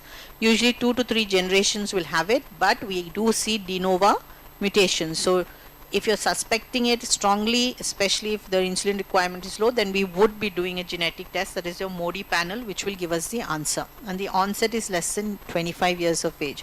So this is generally the age group that we see to 18 to 20. So again, this is just for you to be aware of, and if somebody does come with this diagnosis to you for diet advice, you should be at least know that this is how it starts and comes into picture. So again, here it is very simple. It's mainly diet. And when it comes to whether we use insulin or sulfonylureas is based on the mutation. Certain mutations will respond very well to sulfonylureas, the others will not, and in those scenarios insulin would be your treatment option. So this is just the 4 different things that we see in the pediatric age group, and understanding the physiology allows us to address and help these families. So in summary, the aim is to get a good glycemic control. Your time in range you're aiming for is more than 70% and below range less than 5%. So you don't want either of, you don't want high below range. We ideally want to keep it less than 5, possible less than 2%. So for type 1 it is monitoring, insulin, diet, physical activity. For other types, if you understand the underlying pathology, you will be able to address how the management occurs, and then the feeding pattern will match according to what pharmacological agents we are using. And when it comes to type 2, I think we all have to put our foot down or work really hard with the prevention and counseling our families to eat a healthy diet with appropriate portion control. Yes.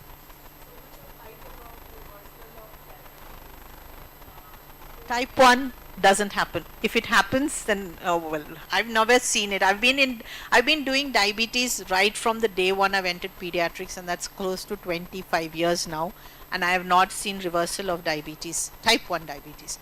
When we talk about reversal, it is drug induced. There are certain monogenic diabetes where you have an underlying mutation where yes, you wouldn't say reversal, they temporarily phase out but reoccur later on in their lives, but it doesn't. Type 2 in the pediatric age group has a possibility of being reversed if we act on it at a much early stage. Then yes, we'll be able to reverse it with the hope that, and we can also delay the secondary onset, which will occur if they don't follow what we're advising them.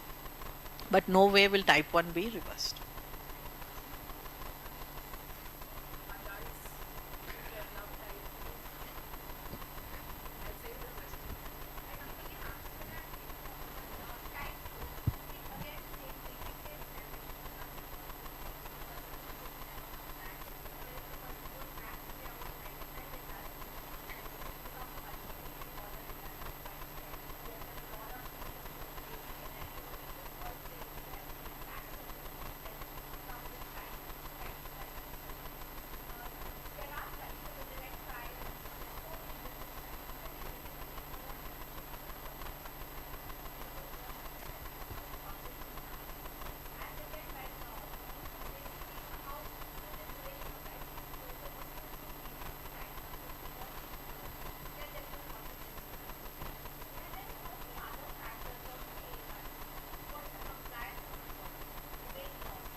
The only thing I would say is adults are different, and Dr. Smita will talk about adults.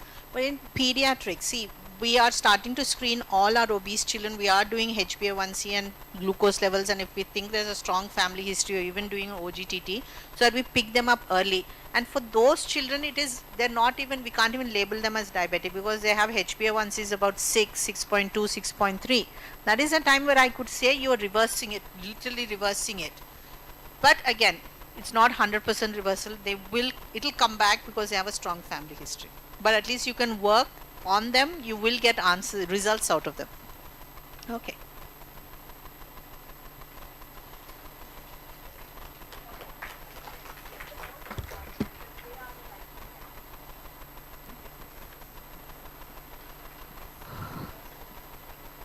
Yeah, thank you so much, Dr. Leenata.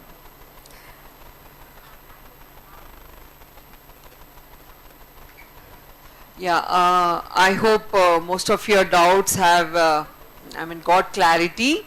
Particularly, it will be very shocking when you suddenly call to counsel a 1-year-old, in the OP, and you are left with like a lot of challenges.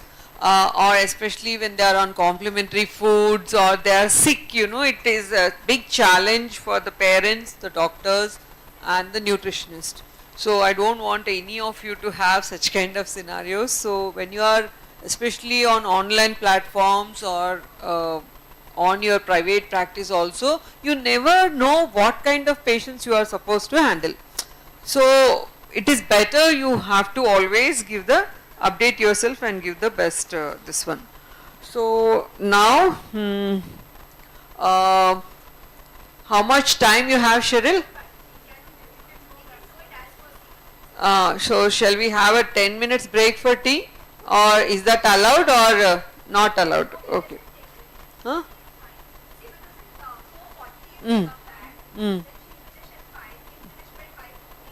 Okay. Okay, then I think a quick 10 minutes break, but make sure you come back. Okay, so we want all of you to be very alert for both the talks, as much alert as possible. So quick, and please quick, because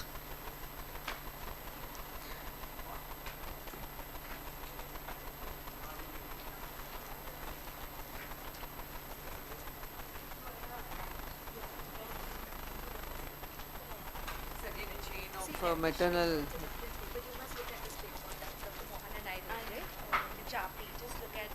can type my name, Shelly, and Dr. Mohan Jabi, you will get the paper.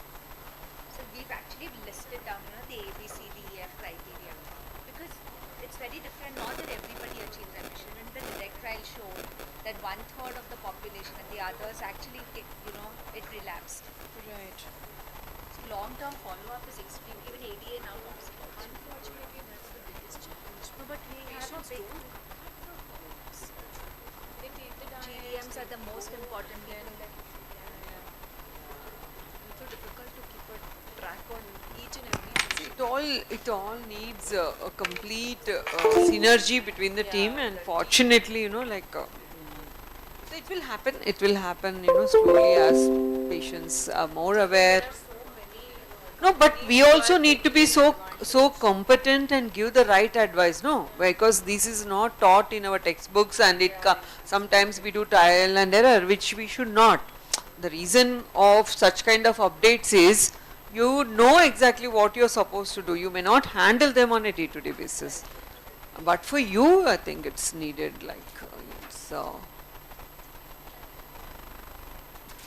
Yeah, please come, all of you, quickly, please.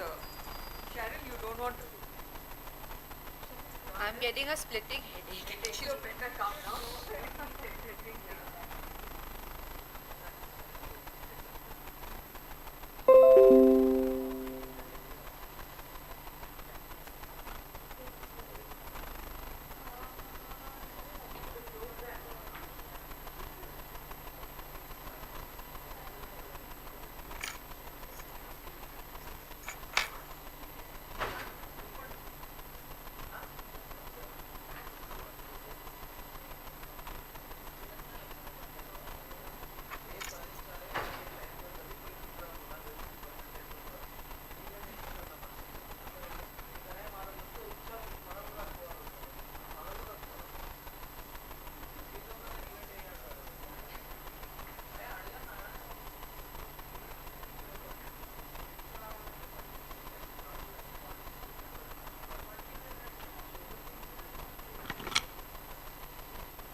Rakesh అన్న అది 3 sessions అయిపోయాయా 3 అయిపోయి 2 అయిపోయాయా అలాంటప్పుడు ఇక్కడ ఉంటే బాగుంటుంది కదా కరెక్టే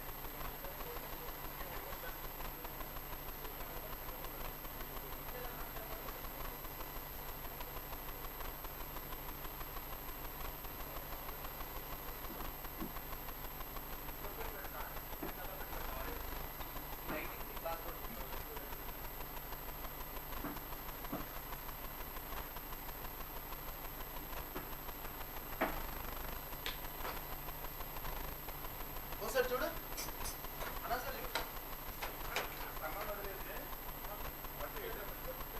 లెఫ్ట్కే 2 పెట్టాలి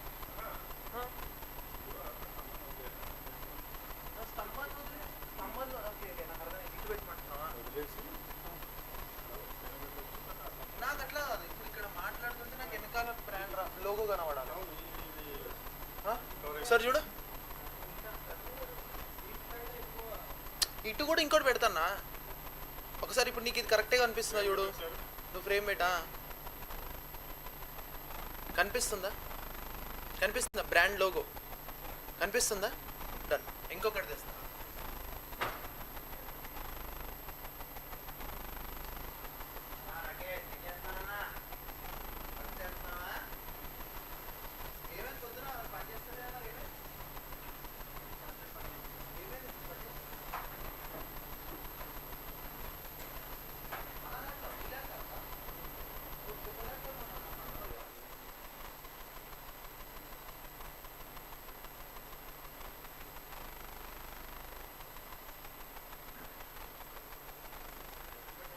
అన్న ఇది ఎక్కడ పెట్టాలి చెప్పు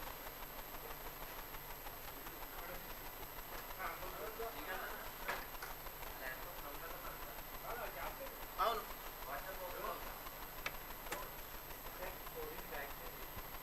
ఎగ్జాక్ట్ ఇక్కడ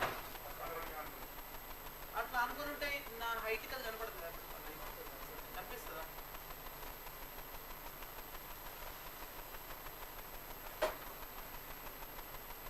చూడు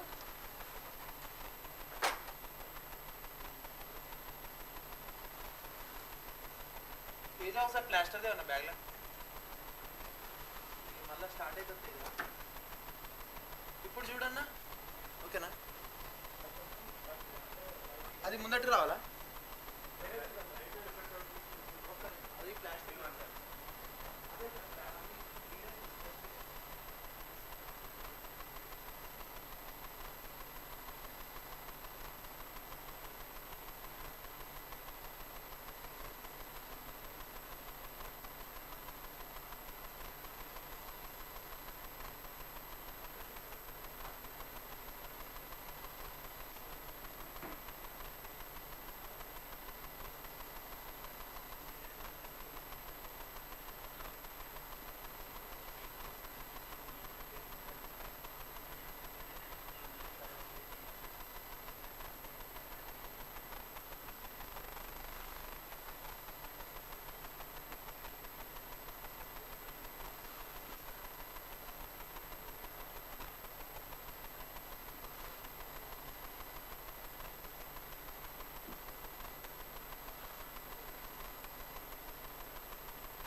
ఇప్పుడన్నా ఓకేనా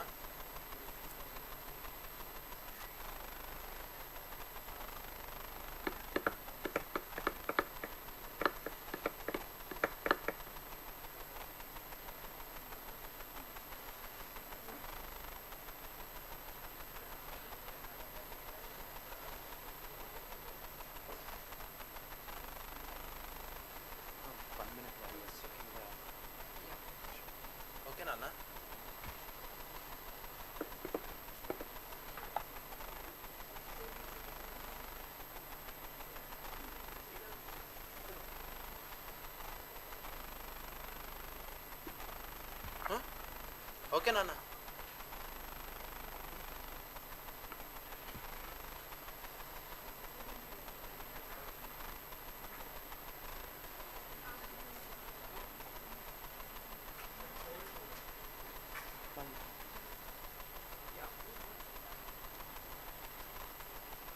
Hello, good evening. I request all the participants to assemble back into the hall. Otherwise, it will go on. We thought only 5 minutes means 5 minutes. That's it. I know it will be, but we don't want to miss Cheryl's.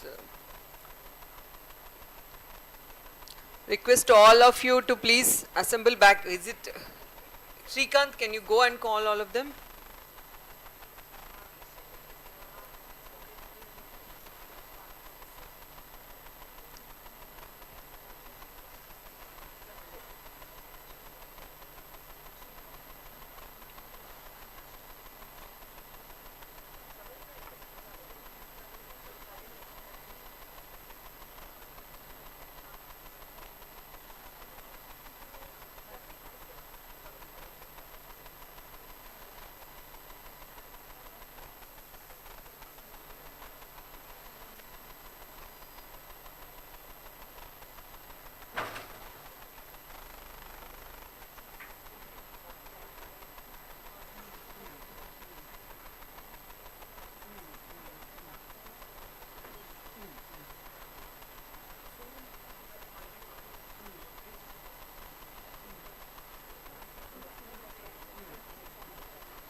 Who are there? Everyone came? Okay, I think Dr. Smita is here. Dr. Leenata and Dr. Sheila. Hello. So now welcome back. So we'll continue with our session now. It's my pleasure, and I really thank Dr. Smita for Nalla for taking time out on a busy Saturday. Madam has completed her MBBS, MRCP Diabetes and Endocrinology, CCT Diabetes and Endocrinology, and FRCP in Edinburgh. She is a consultant endocrinologist, KIMS Hospital, Hyderabad, worked in UK for 10 years, including prestigious institutions like Edinburgh's Hospital, Cambridge, and she has several publications in index journals, and she has presented at national and international meetings. So I would thank ma'am. Please welcome ma'am with some good claps. I think we are very silent since the inception today. So I was thinking even for Leenata ma'am also, please kindly use your force of participation. Can I have my slides? So, welcome everybody back from the tea session. I think my talk this afternoon is somewhat of an outlier. Most of it was based on or will be based on type 1 diabetes, but I think Dr. Janaki requested me to have some myth busters about the newer drug in type 2 diabetes. So I thought I'll try to pass on some knowledge about that. Before I think they try to get the slides on, I think let's have a show of hands. How many people don't have family members with diabetes here? Don't have. Oh, okay, it's very interesting. Quite a few. Including extended family. No hands at all. Right, yeah. So I thought, it's very, very challenging for someone not to have a family member with diabetes right now. The way the incidence of diabetes is going up, especially type 2 diabetes in the Indian setting, especially. So, okay, so all the people who have family, immediate or extended family members with type 2 diabetes, how many of you, being in the medical professional, have family members coming to you asking, I've been told about this drug, I've been told about that diet, what can I do about it? Everyone comes. We have to give free advice, and whether we like it or not, our advice will be challenged by them, and they will go for second opinion, third opinion, fourth opinion. So, the latest drug, which is the craze right now in the scene of type 2 diabetes, where you will get asked all these questions, is something called semaglutide, or in the Indian climate, in the Indian setting, it is Ribelsus. So I thought I'll just show a few slides about Ribelsus, how it works, what exactly do you as dietitians need to know about the drug, how you can help us medical people, and how we can work together to help our patients. So before I started off on semaglutide, though, I had a couple of interesting slides I wanted to show you again, because I think we should work as a team. Dietitians and clinicians should work as a team, definitely, to help our patients with type 2 diabetes. So third question then, how many of your relatives of with type 2 diabetes, or your extended family with type 2 diabetes, how many of them are perceive themselves as lean or overweight? I think the most common question which will be asked by your relative, especially for the dietitian, or even most of your patients will come to you, but ma'am, I'm not eating anything. I'm not eating anything. Doctor says don't eat, but I'm not really eating anything, and still my weight is exactly the same. What do I do? So imagine you have to see about exactly. Exactly. I'm just drinking water. They're telling me walk for 30 minutes. I'm walking for 45 minutes. I'm doing all I can. I'm not losing weight. So all of you will agree with me that weight loss is not very easy. It's probably one of the most difficult things which we can ask of our patients. And as Leenata explained earlier, yeah, and especially asking kids to lose weight is even more difficult. But I think weight loss is one crux of type 2 diabetes management that we cannot afford to tell our patients not to do. Even if you tell them not to take drugs, if you can accept their request, doctor, don't put me on drugs, even that request you can take. You can take their request, I don't want to do this, don't want to do that. But I think diet and physical activity is something we cannot leave them. You have to keep emphasizing every single visit, whether it be to the doctor, whether it be to the dietitian, should emphasize on the management of diet and physical activity. So that's why I think all of you play an equally major role in the consultation, that if a patient comes to me, I think they should spend equal amount of time with the dietitian colleagues also.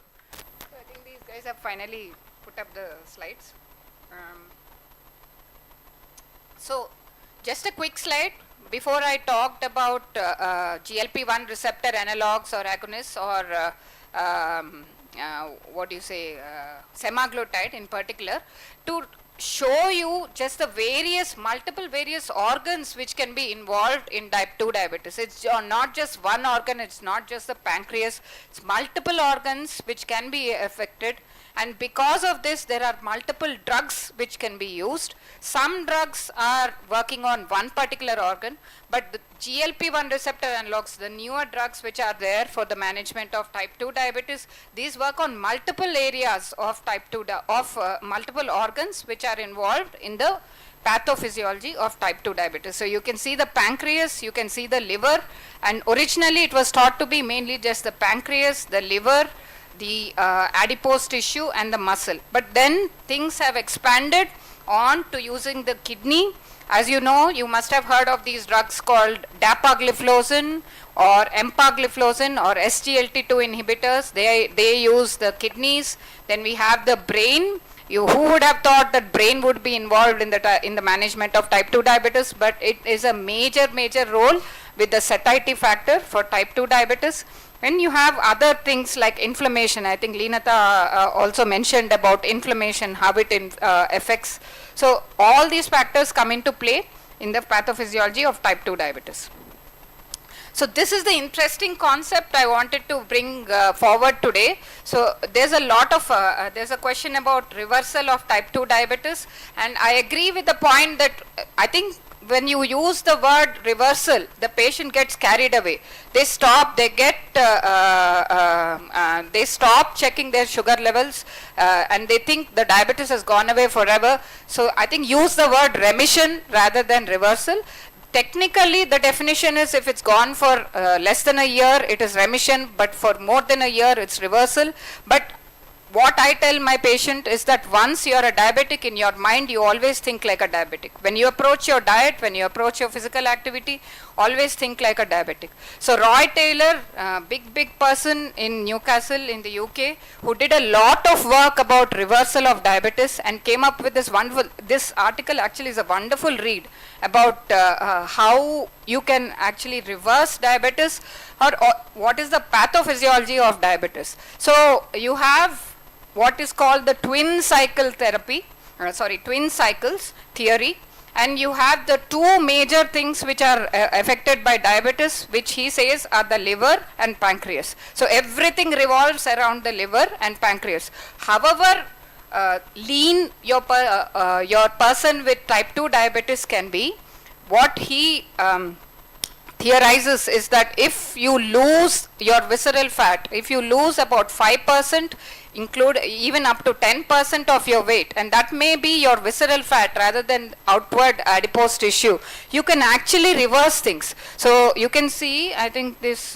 cartoon which says that when your glucose levels go up, your things like your calorie excess state goes up, your liver fat goes up, all the things go in the wrong direction. Whereas if you lose weight, if you reduce your glucose levels, you lose weight, everything comes down. So your calorie excess state, your liver fat, and especially your islet triglycerides. So that's what affects your pancreatic function. So definitely this paper is very good. It sold me towards why you should counsel your patients so much about weight loss. So another interesting way to approach management of type 2 diabetes, would you go for a patient at the downstream approach all the way at the end when they have started developing their complications with your diabetes or with your hypertension, or would you start way up, the upstream approach where you actually can prevent certain things for your patients? So that's where treatment of obesity goes hand in hand with type 2 diabetes.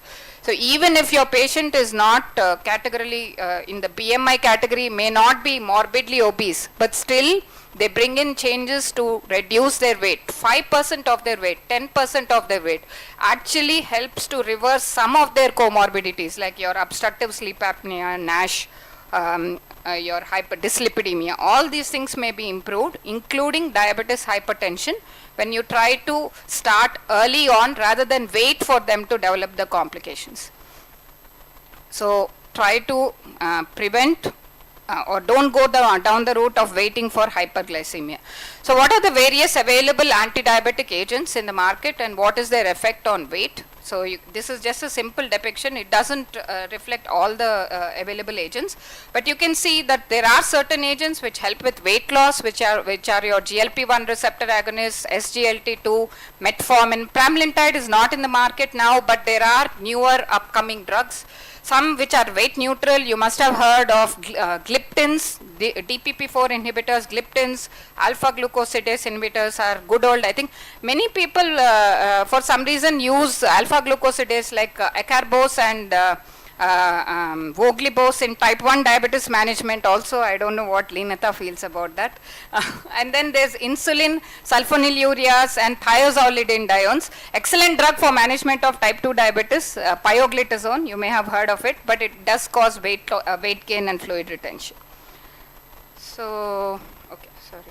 So, just a chart to show how the GLP-1 receptor agonists help towards weight loss. Like SGLT2 inhibitors also help.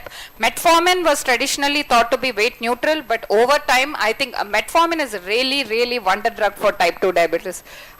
Unless my patient can't tolerate metformin or can't be on it for some reason, they should be on metformin for type 2 diabetes. So, GLP-1 receptor agonists not only work on insulin secretion, so I won't go much into detail because of shortage of time, but there's something called incretin effect.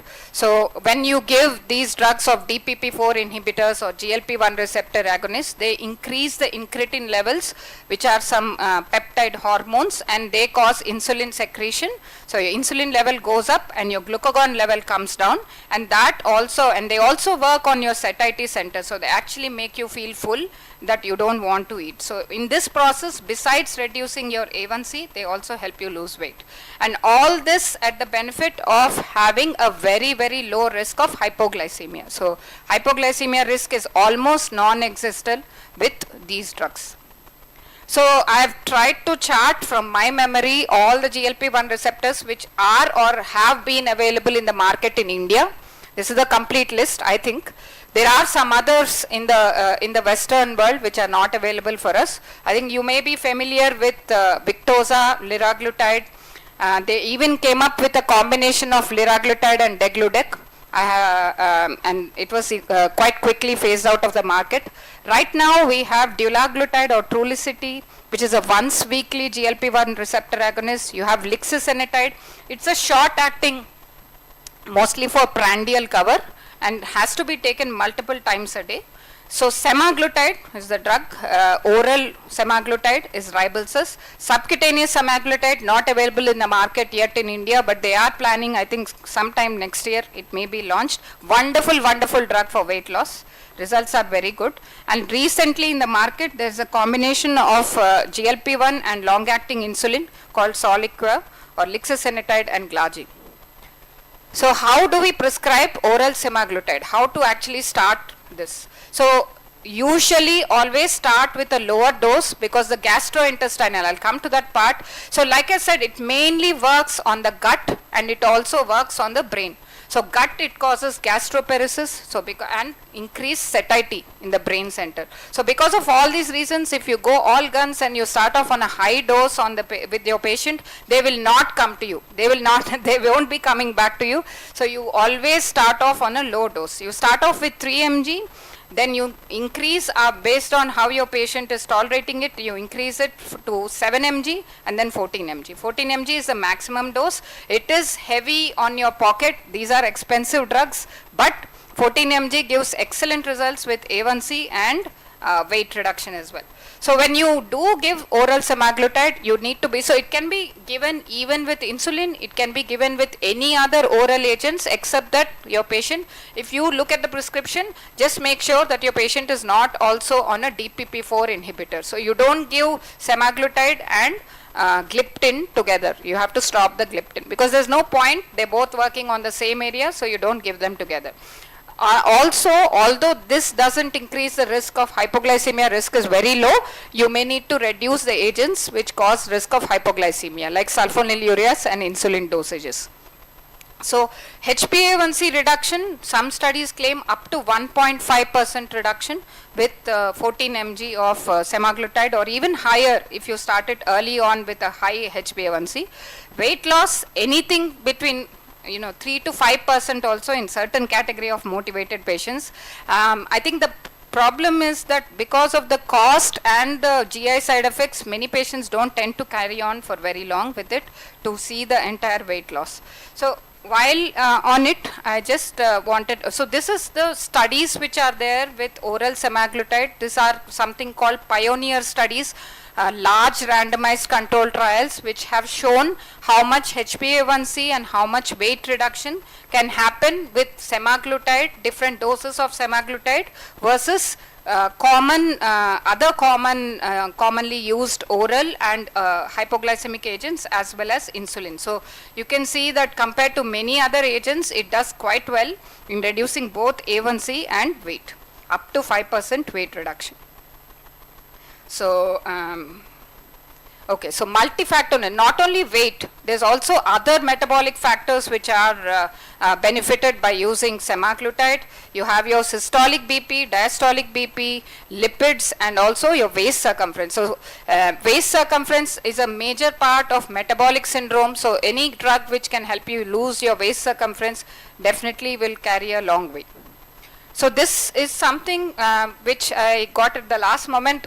So we have a DNB program. So my student this year, this is part of her thesis, where she looked at about 70 patients who were put on oral semaglutide, and we have done the data for 3 months and 6 months, and we got significant results for reduction in A1C, weight, BMI. So you can see all the box plots over there. And not only liver enzymes as well, and also blood pressure. So all metabolic parameters for all these 70 people who were started on semaglutide and managed to reach up to, so most of these patients may stop at 7 mg, so they may not get the entire potential from the drug, but even 7 mg patients will benefit with all the metabolic parameters. So how do we instruct, what instructions to give, practical instructions? It has to be taken on empty stomach. So all the studies for pharmacokinetics and for the drug pharmacodynamics showed that the drug works best. So initially the first hurdle for changing from injectable to oral therapy for semaglutide. So why, and that is what is lot of excitement, is because it can happen to insulin also probably, that peptide drugs get digested by the gut, by the stomach acids. So they came up with a molecule which could be attached to the GLP-1 to try to make it to the oral form. So this molecule prevents, or it increases the absorption of the semaglutide molecule from the stomach. So the semaglutide doesn't get broken away in the stomach and gets into the system. So with this, with this they could try to make it into an oral version, but they do have some specifications as to how it has to be taken. Strictly on empty stomach after a fasting of at least 6 to 8 hours. It has to be taken with a certain amount of water, not ideally more than 120, but not too much also. So you have to say that 1 glass of water, and there should be at least half an hour after taking the drug, and this includes for all other medication also. So then that comes to our next question. Lot of my patients are on thyroxine. So what to do? So still there are multiple studies that they have done saying that there is not much effect on thyroxine, but it has to be taken. So they have to change their practice of taking thyroxine on empty stomach. So first they take the semaglutide, half an hour after that only they have to take the thyroxine. So, but you may need to monitor the thyroid. So you may advise your patients, the doctor may tell you that they need to monitor their thyroid function.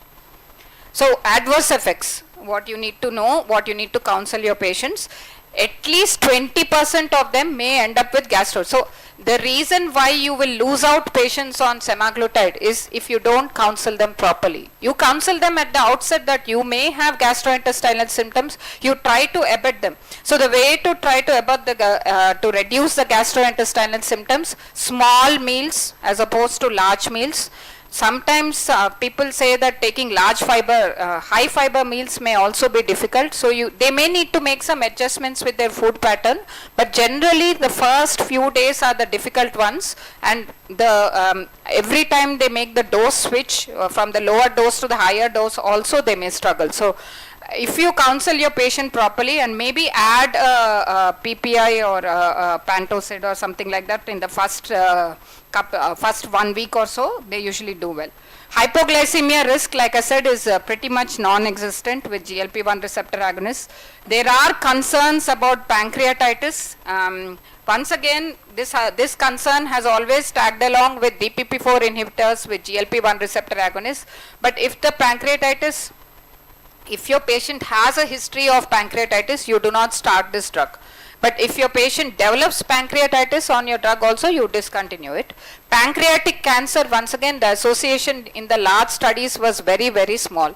Medullary thyroid cancer, the other day one patient came and asked me, it seems I'll develop medullary thyroid cancer. I don't know, they do read, but the risk was only seen in rats. So I said, if you become a rat, maybe you will develop MTC, but in humans, unless you have family history, if you have family history of medullary thyroid cancer, you will avoid this drug.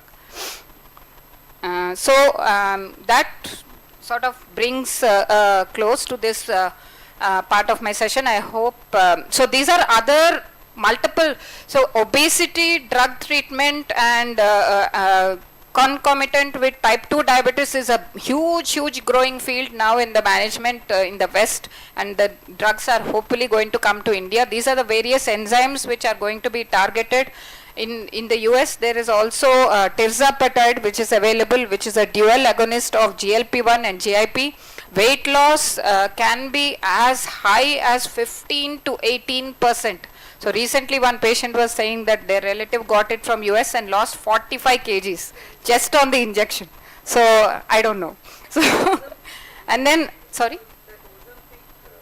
No, Ozempic is subcutaneous semaglutide. This is tirzepatide. This is GLP-1 plus GIP-1. And there's going to be another one which is GLP plus GIP plus glucagon. 3 agents. And that is huge weight loss. It's like they are beating bariatric surgery. Bariatric surgery is going to but these are long-term drugs as opposed to one shot of bariatric surgery. So huge things. And then there's the amylin drug is coming up. So this Eli Lilly and Novo Nordisk, they're just competing with each other and bringing more and more drugs into the market. So I think this is what is earning most of their money for them. So these are the various drugs. So I'll just only very briefly touch on this because Linata has already talked. So shall we do questions at the end if anyone has any questions? Yeah. So newer insulins, just a brief history. Dateline may not be accurate, but the various faster bolus insulins, various basal insulins over the years. I think the recent addition to the market for basal insulins has been the ultra long acting basal insulins and the ultra fast acting bolus insulins. So I think Linata has roughly touched on this, but just to mention that degludec has the longest duration of action, longest half-life even. So it gives a very flat profile. So your patient's sugars going up and down is much. That's why it makes it very attractive for children with diabetes, for people what we call as brittle type 1 diabetes. It makes it very attractive, the degludec. Glargine as compared to the gold standard which was previously available, which is Glargine U100 or your Lantus. It has a faster onset of action. And how does degludec do compared to Glargine U300, the other ultra long acting basal insulin in the market? It is more longer acting than Glargine 300, but even Glargine 300 has better data with Glargine 100, and the main data for these are for glycemic control and very low risk of hypoglycemia as opposed to the Glargine 100 and Detamir, which did have some peak insulin. So timing of injection, another important thing which your patients may ask you, and you can counsel them. Degludec, because it's such a long acting insulin, it gives you quite a bit of flexibility about when they can take their insulin. So if they miss their shot, they can take it a little bit later. With Glargine 100 or Lantus, not so much flexibility. Glargine U300 also, you would have quite a bit of flexibility. So ultra fast acting insulin, the other new thing in the market, why they had to develop it? Because it is mimicking the insulin pancreas physiology as closely as possible. Much better than regular insulin, which you have to give like 30 minutes before. Even better than rapid acting analogs like your Aspart or Lispro or Apidra, because this insulin acts almost immediately after being injected into the subcutaneous tissue. So you can actually take it even in children or adults you can actually take it even just after the meal also. So that helps, especially when you're not sure how much your patient is going to eat. So ultra fast acting insulin. So what are the newer faster insulins? You have FIASP, which is your ultra fast acting insulin aspart. It's licensed for use in children and adults. Onset of action is actually 5 minutes faster than insulin aspart. The duration of action is actually the same. So and it doesn't, so there is there would be a theoretical worry that if it's coming in faster and it's getting, and you're giving multiple boluses, then would it actually stacking effect, and would it be affecting the work of the bolus also? But because the duration of action is similar to the existing insulin aspart, not much difference. The only main difference is that it acts much faster, so, and it can be given just after the meal also. And risk of hypoglycemia is slightly lower. It can be used in pregnancy also. So just a slide to show the difference, how it helps as compared to faster ultra fast acting aspart. So better postprandial control, it can be just given just immediately after the meal, and lower risk of hypoglycemia as opposed to insulin aspart. These are studies from Novo Nordisk which compared their two fast acting insulin. So there's another thing, one in the market recently launched called Lumjev, which is a ultra fast acting insulin Lispro, or what we know as Humalog. So it's made by Eli Lilly. It's licensed for use in adults only. I don't think it's licensed in children, at least that's what, I couldn't find that it's licensed in children yet. The onset of action is 11 minutes faster than insulin Lispro. So once again, it has all the other advantages which I showed you with fast acting, ultra fast acting aspart. So that brings me to my final slide. Where is the future of insulin heading? I think definitely once weekly insulin is getting quite close to us. I believe they're thinking of launching in the next year or so. At least FDA approval is nearly there. And then there's things like oral insulin coming. Definitely if they manage to get semaglutide peptide molecule into a pill, I'm sure people, there's plenty of market for oral insulin. So they will try to convert insulin also into pill, although they have failed in the past. I think they've now discarded about nasal insulin. They're not going to worry about that anymore, but oral insulin is something very, and then they try to make insulin with the least possible hypoglycemia risk, so glucose independent even, so no hypoglycemia if possible. And then of course beta cell replacement, I don't know. Well, there's the pumps and everything which we have experts and everyone talking about, but this is probably the future which all the bigger companies are going to clamor about, the insulin or where the research is going. So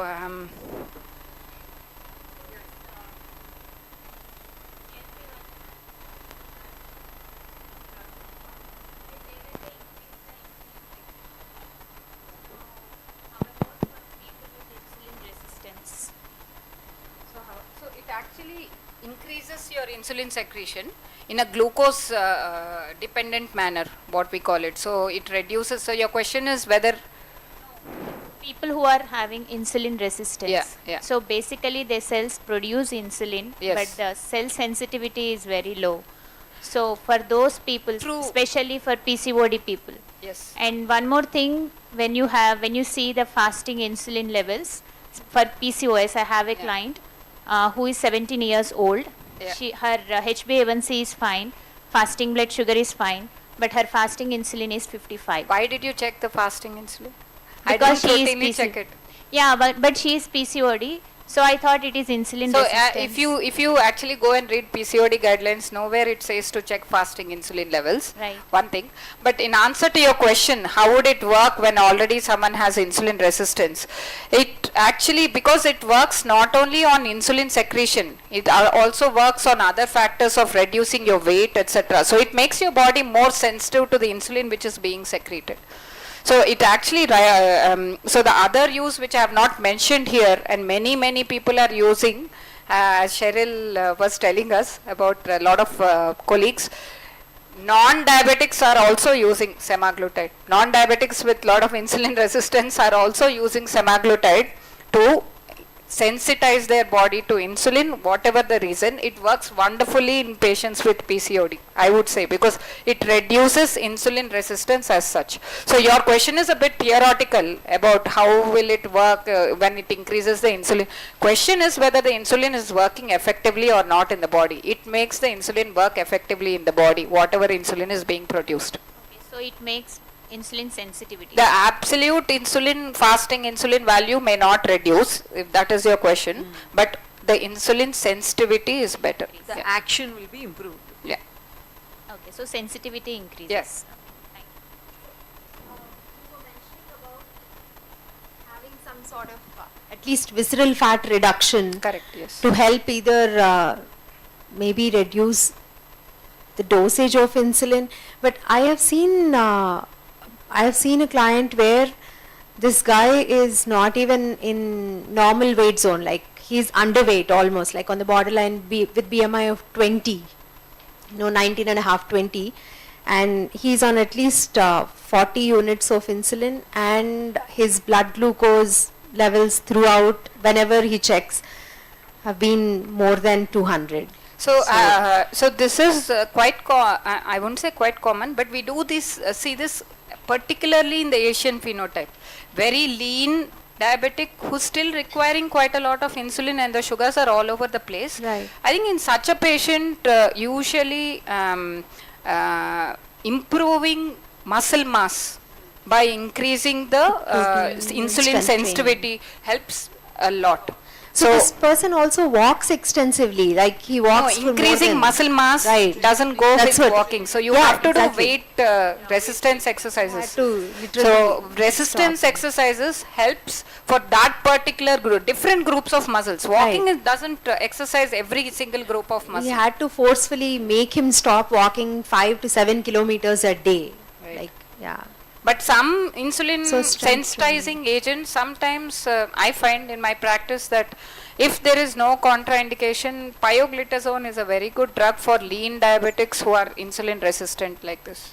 It does help because everything else helps you, will cause weight loss, whereas pioglitazone doesn't. It does help, but main thing is your weight resistance exercise. Okay, thank you. Ma'am, you said that non-diabetic also it is effective, semaglutide. So, for how much duration can we suggest them? Like as long as your pocket can afford it. So people, I have a lady who's taken it. She stopped coming, but she took it for about 6-8 months, and she lost 10 kgs in weight. I mean, multiple. That's the thing. It's not the semaglutide alone. It's your diet, physical activity, and the semaglutide. Yeah, so like some people, they try different diets, different measures, even lifestyle modification, and the weight doesn't come down.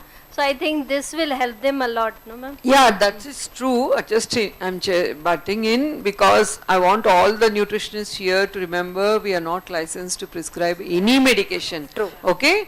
Yes. So only thing here we need to look at is you need to be present to the options. Okay, when you notice such kind of patients who are really struggling, or who there's so much on this management, his quality of life is dependent, or some kind of functionality is there, maybe they are planning pregnancies or infertilities, there are so many things.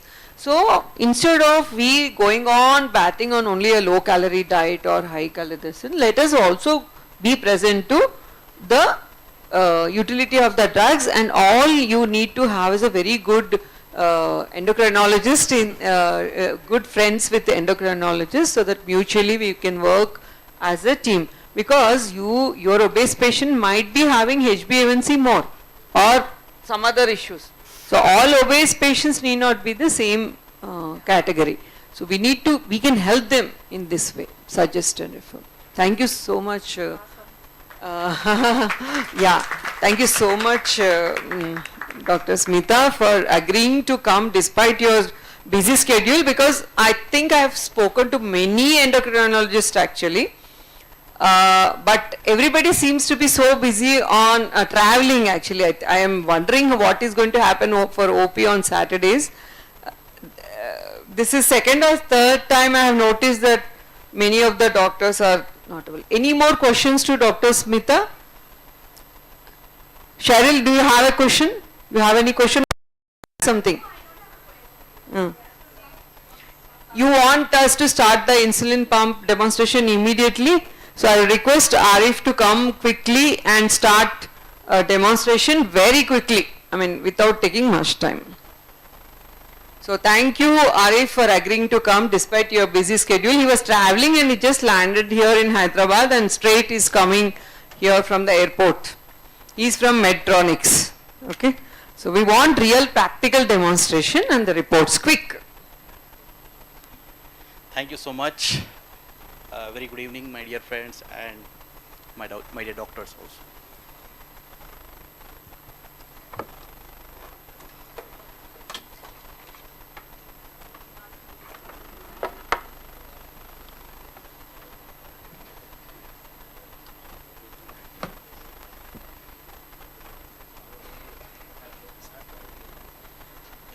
So now I will be talking to you all about the technologies which is the insulin pump.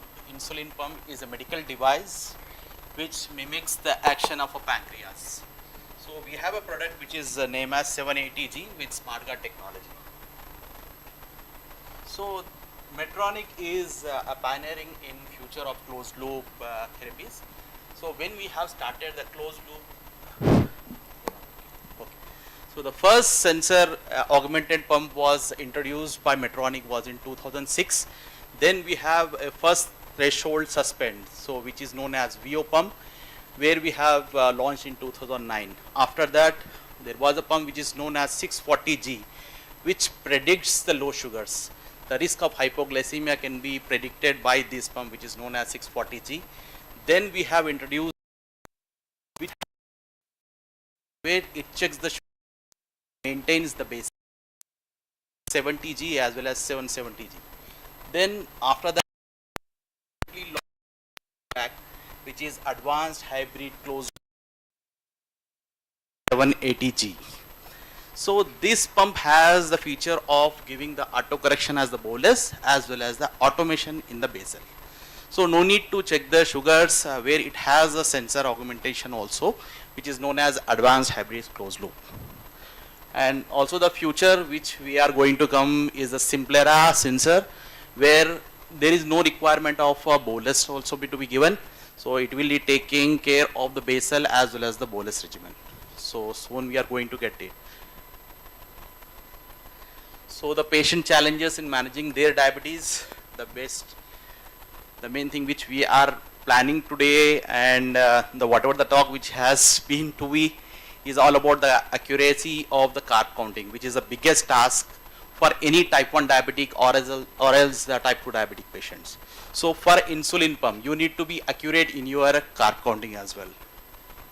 So in India, nearly 50% of the people with type 1 diabetes, carbohydrate is the most burden aspect of the diabetes self-care.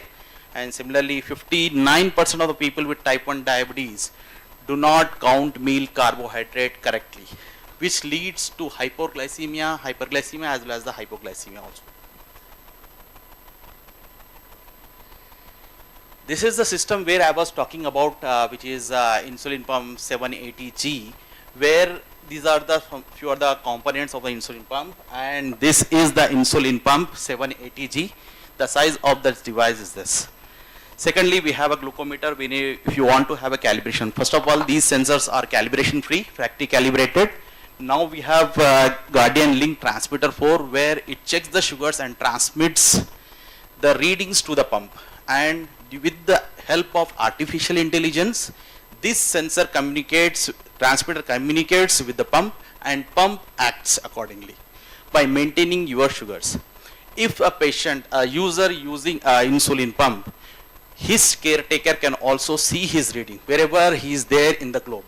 No need to have no need to have a mobile also. Now we have the option of watch also eSIM, where he can have a reading on his watch also. So this is all about the insulin pump, and this is the CareLink server where all the data will go into CareLink server. Then you can download the reports through USB. Thank you. And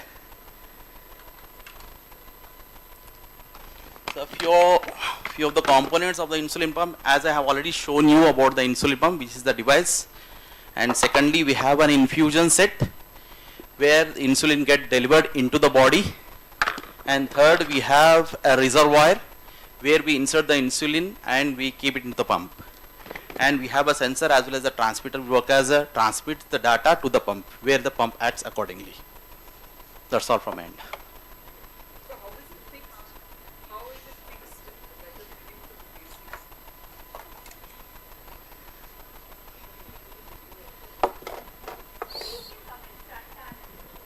Yeah.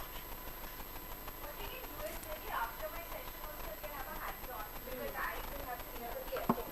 What we do is we do my session and then I can leave and you all can then continue with us. Yeah, yeah. I think that He's would going to be there. So will you be there or you are leaving? Fine. Well, he's come all the way from Mussoorie because he come directly from the airport. Or you want to show, you can show 5 minutes. Yeah, hardly it takes 5 let him minutes. show it. So while applying the sensor, this is the applicator. You can come. I can put Hold my your slides. mic.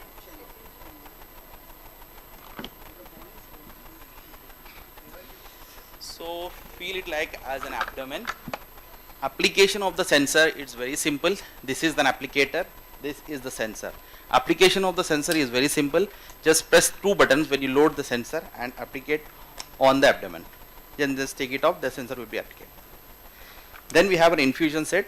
Infusion set is the one which the insulin get delivered from the pump to the body, and this is the applicator which works as to insert the infusion set. Simple, just keep it on the abdomen, then press 2 buttons at a time. It get attached. That's all.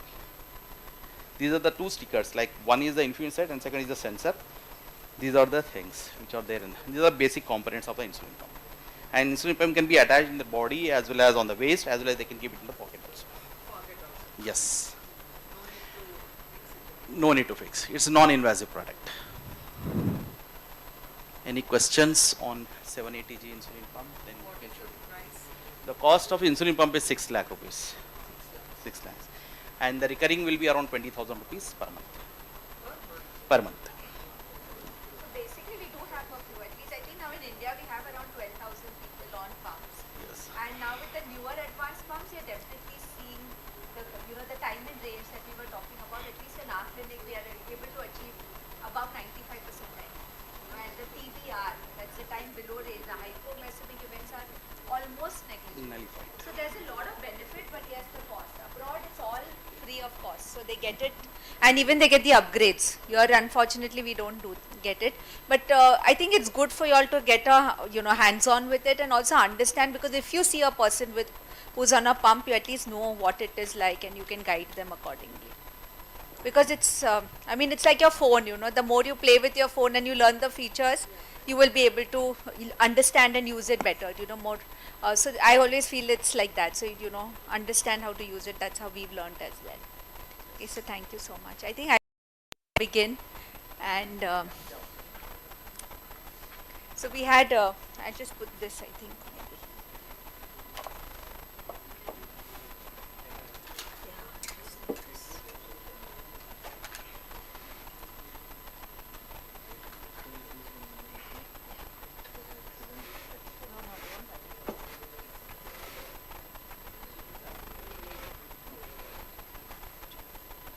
Okay, so I needed a lens. This. Y'all can hear me?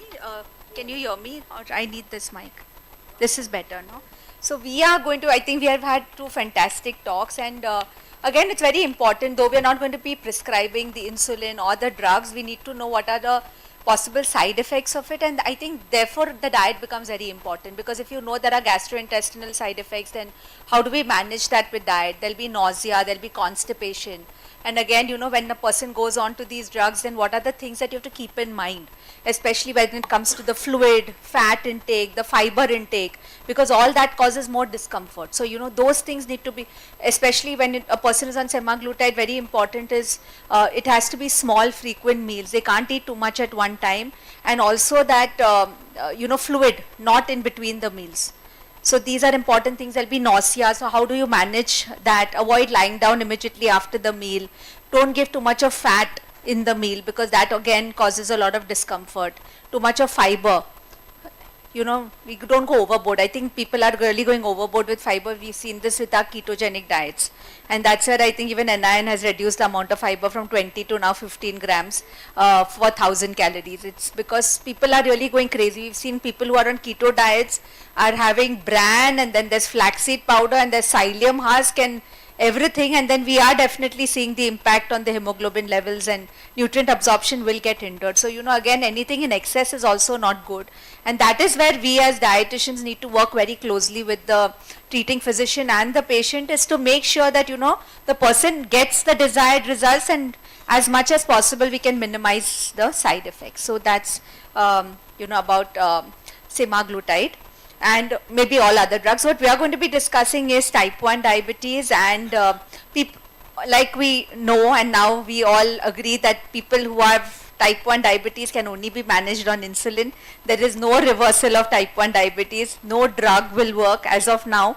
And therefore, again, as dietitians, very important is when we see a prescription, we should look at what kind of insulin it is. Like you saw, there's a range of insulins today.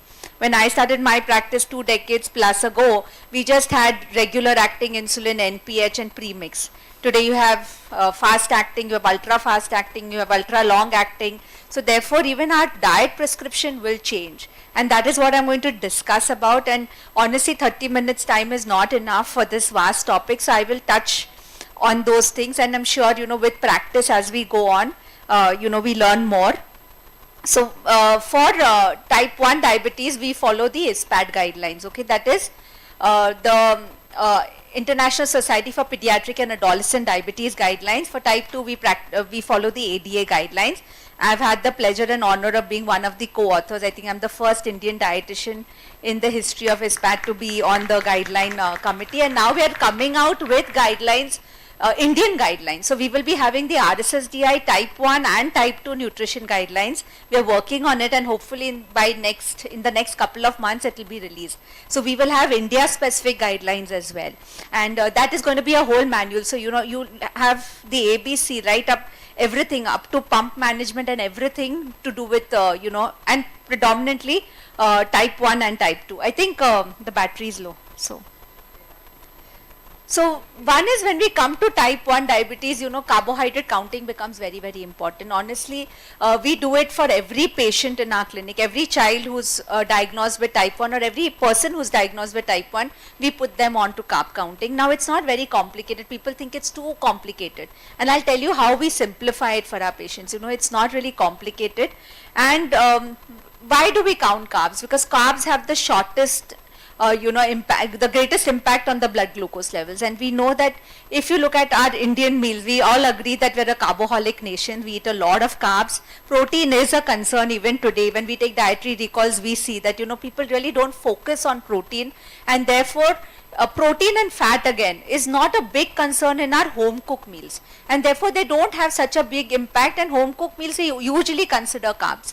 When it comes to outside meals, especially if they are eating, and today you know how it is, come today Saturday, I'm sure the streets will be full and all the malls and the restaurants will be full, because there's Italian and there's low, the battery is low, it's fine, okay. So that is where carbohydrate, you know, protein and fat counting comes into the picture, because they're eating Mughlai and they're eating Italian, and, you know, all different kinds of multi cuisines that people eat. And today we are also seeing that children prefer to eat pizzas and burgers, etc., etc. So that is when we actually go into protein and fat counting.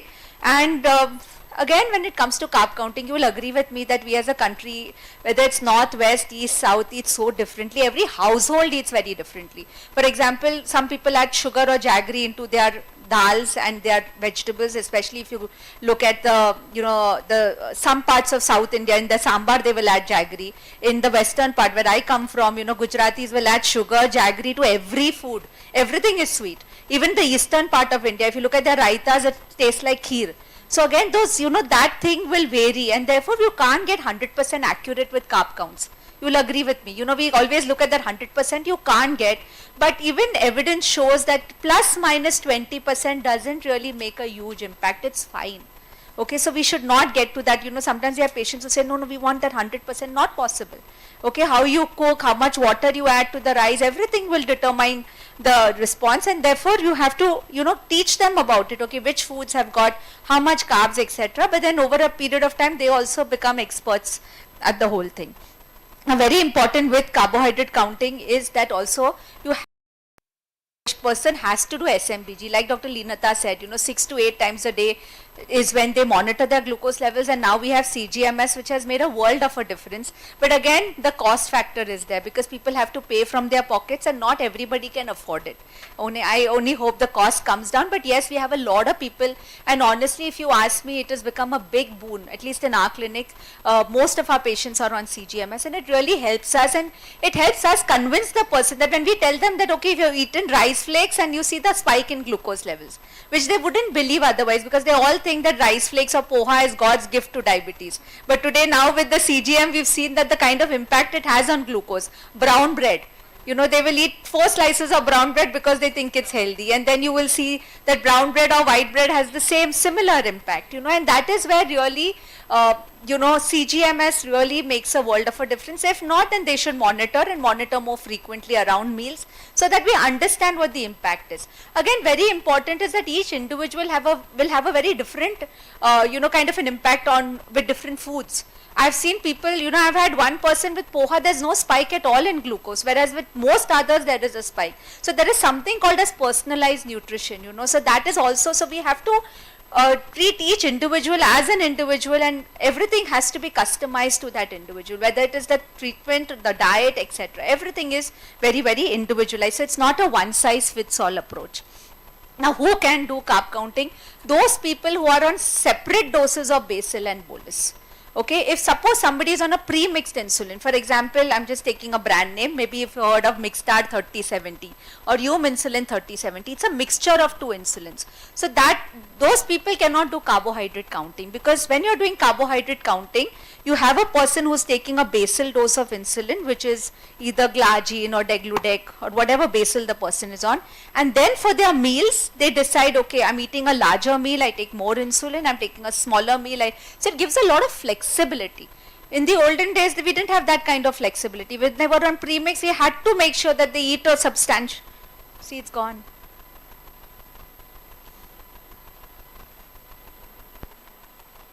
So I can keep talking, that's okay, we can go on.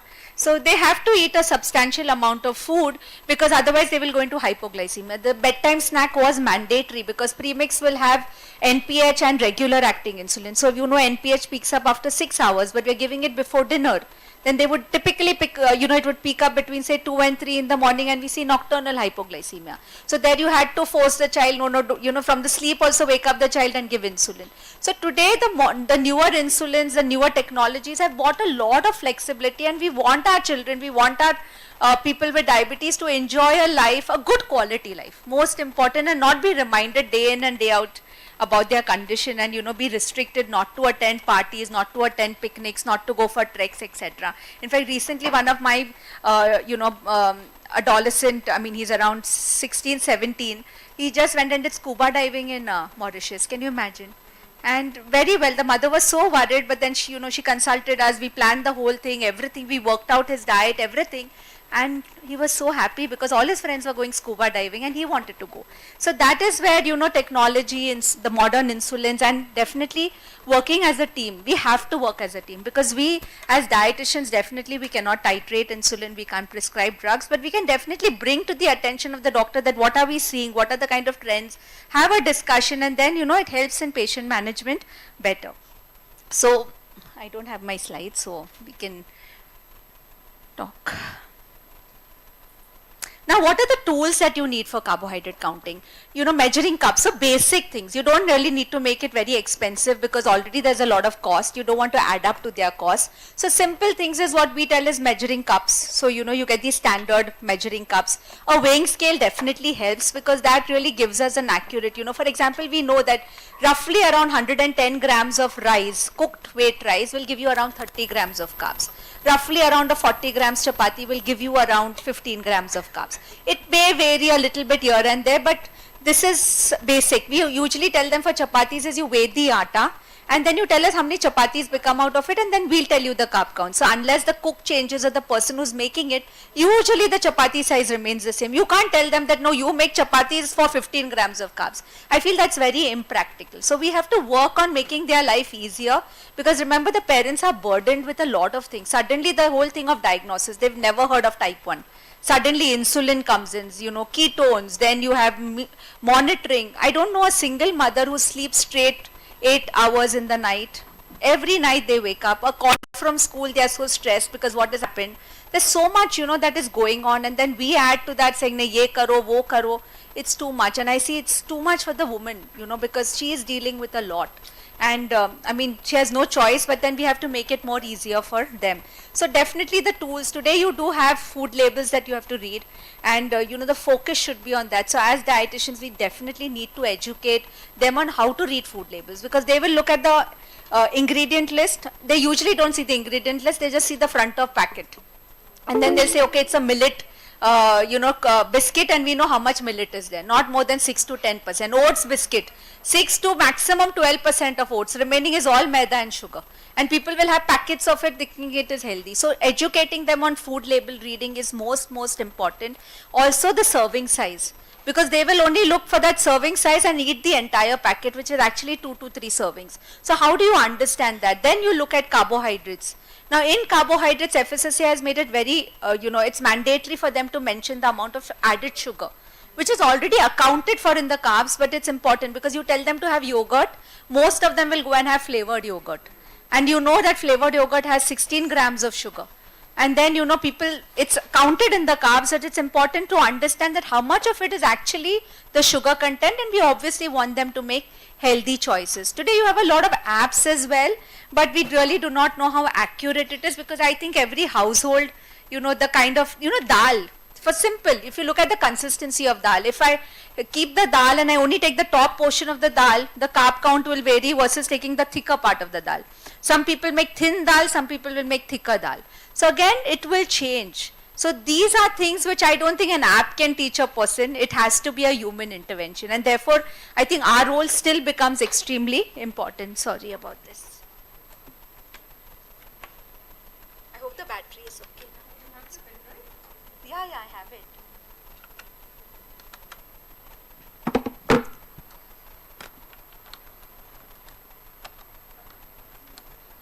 How did it go there? The pen drive wasn't there. Oh. Okay. No, I will need it here.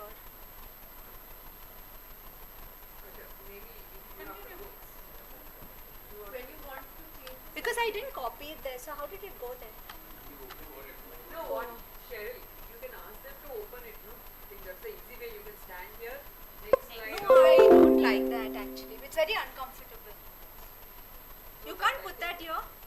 No, I think there is a problem with the telephone. Okay. But it can't use it here? Use your pen drive.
Sorry about this, huh? Really sorry. Can I get the mic now? Yeah. So these are the tools that you would use. Now we all have heard about CGMS and the SMBJ. Now we are trying to achieve time and range, but you know, again, we cannot be very, very, stringent. And like Dr. Leenata said, you know, suppose it's a small child, again, you know, the targets will have to be individualized, you know. So these are important things that we have to keep in mind. Now, what are the foods? I think we have to start from the basics, like which foods have got carbs, which foods do not have carbs. Okay, because I know a lot of people, my husband is a doctor, he didn't know that dals have no carbs, have carbs. He thought dals is only protein, which typically people think, you know, that dals are protein. There are misconceptions that oats is only protein. So we have to start from the basic for them, you know, think that they don't know anything. So, you know, which are the foods which contain carbs, whether it's your cereals, your pulses, milk products, because even milk is considered to be protein.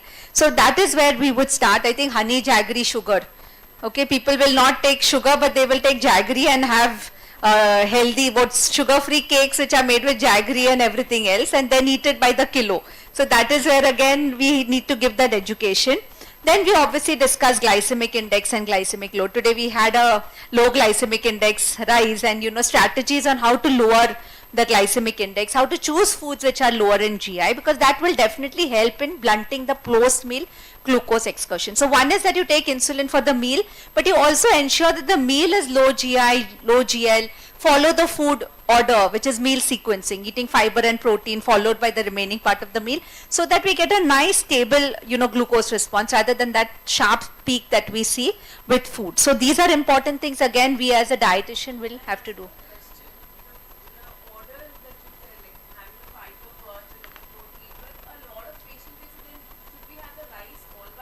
No, it's not like that. So basically what you do is, see, typically even as dietitians, even before this, you know, before these studies came out, we practiced it. We told them to have soup and or salad with their food, before their food, right? So the same thing. So you tell them that when we say half a plate with vegetables, then obviously 1/4 of the plate is salad, 1/4 of your plate is vegetables. So have the salad, then have whatever protein is there. Suppose there's chicken on the plate, or there's fish, or there's egg, or there's dal, or dahi, whatever is there, have 2 morsels of that. And then you follow it up with the remaining meal. And also having maybe a couple of glasses of water, maybe 10-15 minutes before the meal will help, because it does go and suppress the ghrelin hormone and obviously induces more satiety. So these are tips that we can give our patients, because obviously we want to also look at portion control, and you know, then synchronizing the insulin comes in. So this is what we would ideally do, and there are various strategies. Today, because of paucity of time, I can't discuss the, you know, the strategies to lower GI, but I'm sure as dietitians all of you know it. Then there are, obviously we have to look at what are the portions. Now remember, it is not necessary that one unit covers 15 grams of carbs. Each individual will have a different ICR. Okay, so typically for convenience sake we look at 15 grams. Now this is what we know, that okay, one slice of bread roughly around 15 grams. Again, we have to look at the different breads, because sometimes in south of India, especially, I was in Bangalore yesterday, and there's milk bread and there's sugar bread, and they add sugar to their bread. So again, the, you know, the carb count may vary. Gluten-free breads typically are more dense and will have more carbs. So again, that is an estimate, and whatever people are using in their own house. Their chapatis we've already discussed, rice, dal, etc. So these are the things, but every food will elicit a different response. For example, we know that idli and dosa, because it's fermented, will elicit a higher response because it has a higher GI. So one is that you have to look at ways on blunting the GI, and maybe that food will require more insulin, in spite of having the same amount of carbs, which I'm going to discuss. I've already spoken about the food labels. Now these are again important things, that which foods do not have carbs. Like Dr. Leenata said, that you know, sometimes if they are on rapid acting insulin in the morning and at lunch, and in the mid morning time they can't take another shot of insulin. Though we don't encourage that, we would ideally like to, because in school they are with their friends are having normal tiffin, and here you're saying no, you have to have low carb, only salad or only egg. Not possible. But sometimes, you know, the schools, I've come across schools where they do not allow the child to take insulin in school. Then what do you do? Okay, we've had those challenges. Now, some mothers, they need to work, because this is also an expensive condition. You need money for it. Okay, so then you have to work with the person, you know, to suit whatever suits them best. So there you can look at low carb options. So there's egg, there's fish, chicken, salad, you know, your non-starchy vegetables, and cheese. But again, we have to be very careful because people feel very happy when they say, okay, cheese is low carb. So then they'll have slices and slices of cubes and cubes of cheese. So again, looking at saturated fat content, the amount of sodium, all that becomes extremely crucial. I've had a person, you know, there's a type 1 celiac with hypothyroidism, okay, and she was just newly diagnosed, extremely hungry. And the mother was like, what do I give? Because she's constantly hungry. And so I said, okay, you can give curd, 1 cup, because they're vegetarian as well, okay, gens. So you can imagine. And then I said, okay, you can give curd, and I saw huge spikes in glucose. And I'm wondering like why, you know, suddenly we've seen it over a period of days, and then we realized she's giving 1 kilo of curd at a time. 1 kilo of curd at a time, because the child was so hungry, so ravenous. So again, very important to just tell them that when we say that these are low carb foods, it's for the serving of food, less than 5 grams. Okay, that is when we consider. So it's also the portion. It doesn't mean, because typically they will end up eating a lot of these foods. So I think we have to really be very, very particular when we are counseling them on these aspects. Then we come to a little bit of a technical thing, which is how we do start with carb counting. And this number needs to be revisited regularly, because the total daily dose will keep changing depending on, you know, when you're titrating the insulin, you're increasing the insulin, your total daily dose will change. So one is you first check what is the total daily dose. Now how do you check that? Is you look at the basal and the bolus, and suppose there's an outlier. For example, now today you came here, today is okay, we didn't eat really too much, but you know, typically we are going out, and that day we are eating too much, or we are going for a birthday party, or we are going for a picnic, we end up eating more, we take up more insulin. So maybe that can be an outlier, but on an average, what is my total daily dose? And this typically the doctor would do it and send for their patients. So you arrive at your total daily dose, so that is basal plus bolus, so whatever insulin the person is on, and that is your total daily. So dose, for example, your 566 plus 17, total daily dose is 34. Then we have insulin to carb ratio. Now what is insulin to carb ratio? 1 unit of insulin can cover how much of carbs? If I say that insulin is a currency, 1 rupee can buy me how much carbs? So this is as simple as it is. Now remember, this is just the starting point. It's not etched on stone. It is not going to be the same throughout the day, and also it will keep changing. So this is something that we will have to work with our patients when we do the fasting or the pre-meal, and then we do the post-meal. If we are doing this, if we are applying this and we are seeing that okay, post-meals are coming in the target range, then you know that the insulin to carb ratio is set well. Sometimes we see that children need more insulin in the morning because there's more resistance in the morning compared to in the evening. So they may have an insulin to carb ratio which is stronger in the morning. For example, insulin 1 unit may cover 10 grams of carbs in the morning, whereas 1 unit may cover 15 or 20 grams of carbs in the evening. You know, so it depends, and that is something that you will have to work with your, you know, with the patient's doctor and then arrive at that. Okay, so this is 1 unit of insulin covers how much of carbs. Now the formula is, you have two formulas. One is for your regular acting insulin or short acting insulin, it's 450 divided by total daily dose, and for fast acting and rapid acting insulin it is 500 divided by total daily dose. So this is what we would do. For younger children we would use the 280 to 330 formula. This is as per the ISPAD guidelines. Now I'll give you an example. Can somebody tell me what will be the insulin to carb ratio here? Now the person is on 32 units of total daily dose, rapid acting insulin. So what would be the insulin to carb ratio?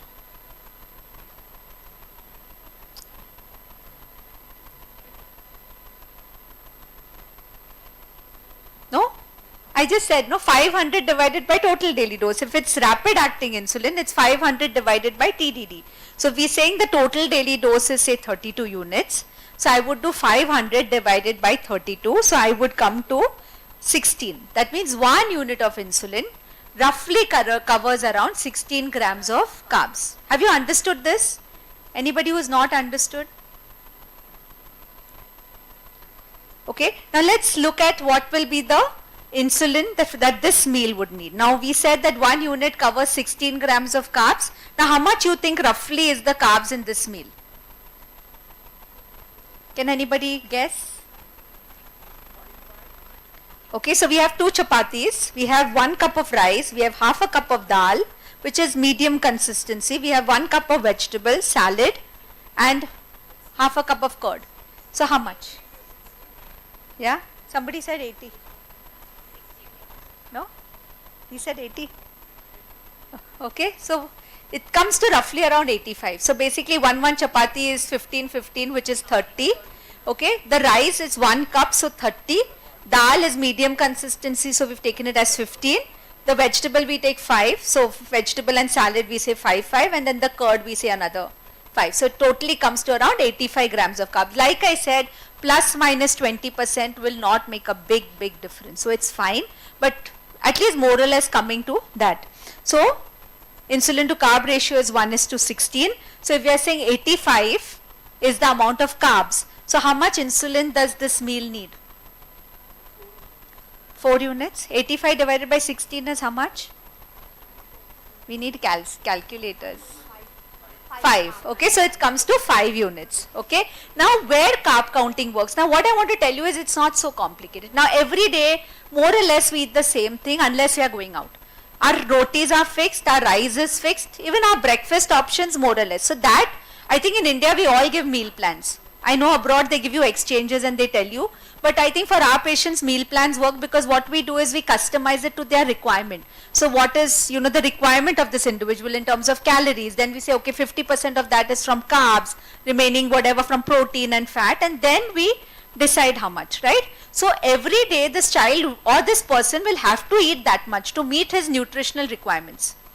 Now where does carb counting come into the picture?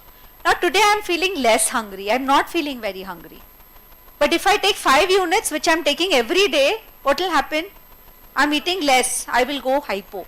Or I am hungry today, the food is tasty, the curry is nice, so I am taking another half a cup of rice more. So then I am going to take more food. But I am going to take the same amount of insulin. So what will happen? I will go high. And suppose I am going for a birthday party. Okay, there the food is going to be different. It's going to be, how it is. Pasta, there is pizza, etc., etc. So that is where carb counting comes into the picture. So every day we would like them to stick to their regular, whatever dosage, because otherwise they misuse carb counting. What is this battery again low? I have a small question here. Yeah, but battery is low, please. I don't have time. It's 6 already. So, so as you said, when people have to count carbohydrates, so is it better to take their insulin post their meals? No, always pre-meals. And if they end up eating more, I think the doctors can correct me, we tell them to take that 1 unit more later, if required. But not always insulin before meals. That is the first thing. And this is something we have to tell our patients. I've seen so many of our patients, they take it after the meal. So if it is rapid acting also, they should take it before is best meals. to be taken before the meal, which I'm going to come to when I'm talking about GI. Okay. I will discuss it. Even Fiasp is before meal only, that we would say. Novo Rapid as well? Yes. Novo Rapid is all before meals. Yes, then yes. But on a general advice is always before. There is always sometimes that, if it's a very small child or if it is, yes, toddler. You'll have to put the battery, please. Yes. Yes, if you're not sure about how much, then you can give less, but I think this is battery. You all don't have the chargers, is it? Okay. So they can basically, if they are eating less, then. Oh God. Okay, I think I will just have to talk because his battery may go down again. Finish, no? Let's finish because then we don't have time. Okay, so then did you all understand the insulin to carb ratio, how it works? But like I said, on a daily basis they take the same, because otherwise what happens is every day they will take something unhealthy, they will take in more insulin and then insulin resistance because they put on too much of fat, and then that's the problem. So otherwise we see a lot of that. Then you see suddenly the insulin dosages are really going up. Okay, so that is something you have to be extremely strict and particular about. This is only when it is necessary, or sometimes different kinds of meals. Like some of our children eat very snacky dinners, at least in the part of the country that I come from. Sometimes we try and match the carbs more or less, but once in a way, then that is where it would come into picture. Then comes insulin sensitivity factor. I won't dwell too much into it. This is more what the doctor would do. There are formulas, which is 1800 divided by total daily dose if it's a rapid acting insulin, and it's 1500 divided by total daily dose if it's on a regular acting insulin. So this is that 1 unit of insulin brings down the blood glucose by how much? Now what we spoke about correction, the ICR is the food bolus. That means how much insulin will I give for the food. But if my glucose readings are high, then I need to correct the high. Suppose I'm starting my meal with a glucose of, I've given an example where the person is starting their meal with a glucose of 200. You know that your target is 120. Okay, now the target for this person is 120. That means I'm 80 above. Now 1 unit in this case, brings down the glucose by 40. That means I'm 80 above, so I need 2 units. So I will take 2 units as correction and the remaining I will take for the food. So this is where insulin sensitivity factor works. Again, very important to remember is that they should not take their insulin too frequently, because otherwise insulin stacking will happen. So again, keeping a gap between the insulin is again very important. Also to look at insulin board. Like if I've eaten a meal from the previous, in the previous meal I've taken a shot, then even that insulin will be active. So again, keeping in mind all that is when they would take their this. Now with the pumps, the best part is that the pump calculates the active insulin. So it will minus that and then tell you how much to take.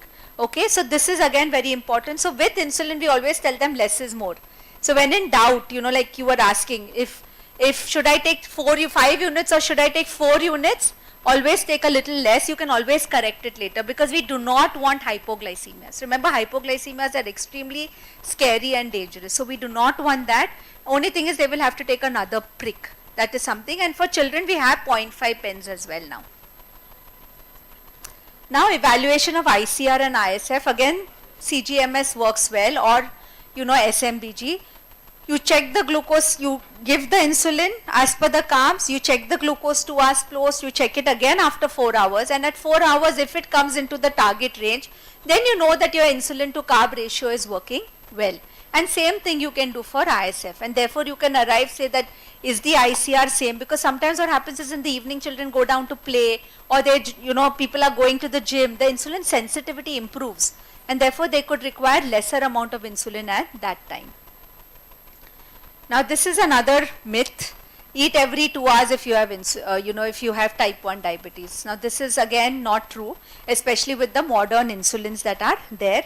So it's not a one size fits all, which already, Dr. Leenata as well as, Smita, Dr. Smita has already discussed and alluded to. So I'm not going to really go into details, but the ISPAT guidelines very clearly state that it has to be the basal bolus therapy when it is people with type 1 diabetes, because that works best to mimic your physiological insulin. And this is again very important for you all when it comes to meal planning. Again, very important is to look at the prescription, whether the person is on a regular acting insulin or a rapid acting insulin. So regular acting insulin typically may cover a mid-meal snack, but not necessary always. For example, person has had a paratha, which has got a lot of fat in it, or person has had a dosa, which has got, especially outside, if you see the dosas, they're loaded with fat, the butter. So the release of glucose is slower. So even at that peak of the hour, you will see the glucose is still hovering on the higher side, and then it comes down only later. So there it may not be, it is not necessary to give a mid-meal snack. So again, it depends on what kind of meal the person is having, and again the regime. But again in school, typically we see that with regular, then that mid-morning one small snack, say a fruit or 15 to 20 grams, or in smaller children maybe lesser, would work better. Now if the person is on a rapid acting insulin, the rapid acting insulin covers breakfast, lunch and dinner. The good part is you don't have to force the child to get up or stay awake in the night to have that bedtime, depending again on the glucose levels, but most often they do not. Mid-meal, again very important is they either take the rapid acting insulin as per the carbs that they are consuming, or they will have to take a low carb snack there. So this is something that you need to plan, because if they are going to eat a breakfast and then have again another bowl of say poha or upma or idli or dosa mid-morning, the glucose pre-lunch is going to be high because there is no cover. So there again you will have to plan.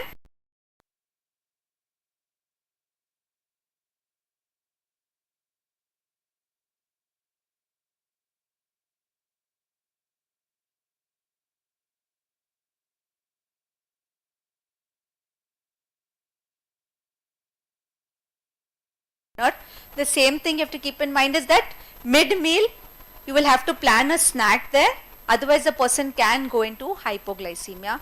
Now a person who is on regular acting insulin before dinner will need a bedtime snack unless the person is having something which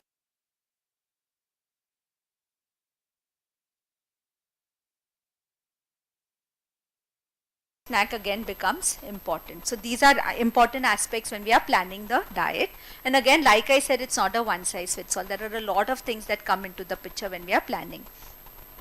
Then another regimen that you may have is where the person is on a regular acting insulin, school going child, regular in the morning, regular at lunch because it covers those mid snacks, and then a rapid at dinner. So there again a bedtime snack doesn't become mandatory. Okay, so these are things that you will have to look for. That you will need to know the insulin. Again, there are so many different brand names, so go look what is the generic name, what is the action of the insulin, is it a fast acting, is it a... These are important things to note down. Then you have something called as Rhizodeg. I don't know how many of you all have heard. Have you all heard about Rhizodeg? Rhizodeg is a combination of rapid acting insulin along with the long acting. So it's basically aspart with degludec. So it's a pre-mix insulin, so to say. Some of our patients could be on it because they want to. Our adult patients are on it, some of them. I've had even some of the 18-year-olds, 17-year-olds on it. We have some of them. Okay, so this is again another regimen that you will have to see, but typically we don't see very young children on it. But like I'm saying, we also see these type 1s growing into adults, and they may go because sometimes they do not want to take. In fact, we had recently this type 1 of mine, which I actually put the case. He's been with me since the age of 18. He's now 39. Can you imagine? And he convinced the doctor to put him on Rhizodeg twice a day.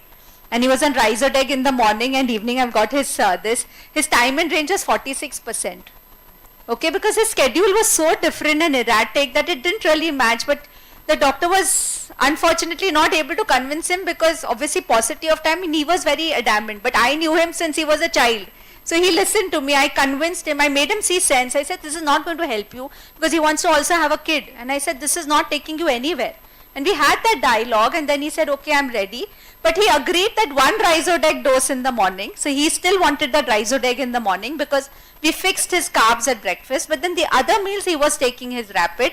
And you'll not believe it, his time in range, I'll show you that, it's come to 71%. We still have a long way to go, but we could bring it from 46% to 71%. So that is the strength of, our role, because we spend more time. I'm sure ped endos spend a lot of time, endocrinologists spend a lot of time, but sometimes I think, reinforcing that. If they see that everybody is giving the same message, it really makes them understand that yes, it's for their good. This is again very, very important. Now all carbs are not the same. This is something that I want to bring to your attention, because patient will say, yesterday I had so much carbs, my glucose was okay post meal, but today I'm having the same amount of carbs, maybe a different food, but the glucose levels are skyrocketing. For example, you all have pesarattu, okay? Now pesarattu without the upma, okay? So that's good because it's moong dal. Moong dal has a nice lente effect and it works very well. We see stable sugars. So that amount of insulin for the carbs work very well. But tomorrow I'm having a rice dosa, and you will see that huge spike in glucose. And people wonder, same 15 gram carb, same 15 grams, but still the glucose response is very different. So therefore all carbs are not the same. Same thing will apply for parathas and everything else as well. So we go beyond carb counting. There are so many factors which will influence the glucose levels. Something like even menses, just pre-menses and during menses we see the glucose levels are high. Examination stress, activity. Today I'm doing activity, tomorrow I'm not doing. All those things will influence the glucose reading. So one very important thing to remember is bolus timing. Like we've all discussed, that it is very important that the person takes insulin before the meal so that the insulin peak and the food peak matches. Otherwise, we see that there's a total mismatch, and then the glucose does not really, you don't get to see that, the post-meal glucose excursions are very high. So that is something that you have to keep in mind. Morning, there is more resistance in most people. So again, that is something that you will have to keep in mind. Sometimes patients will have to take insulin maybe at least 20 to 30 minutes before.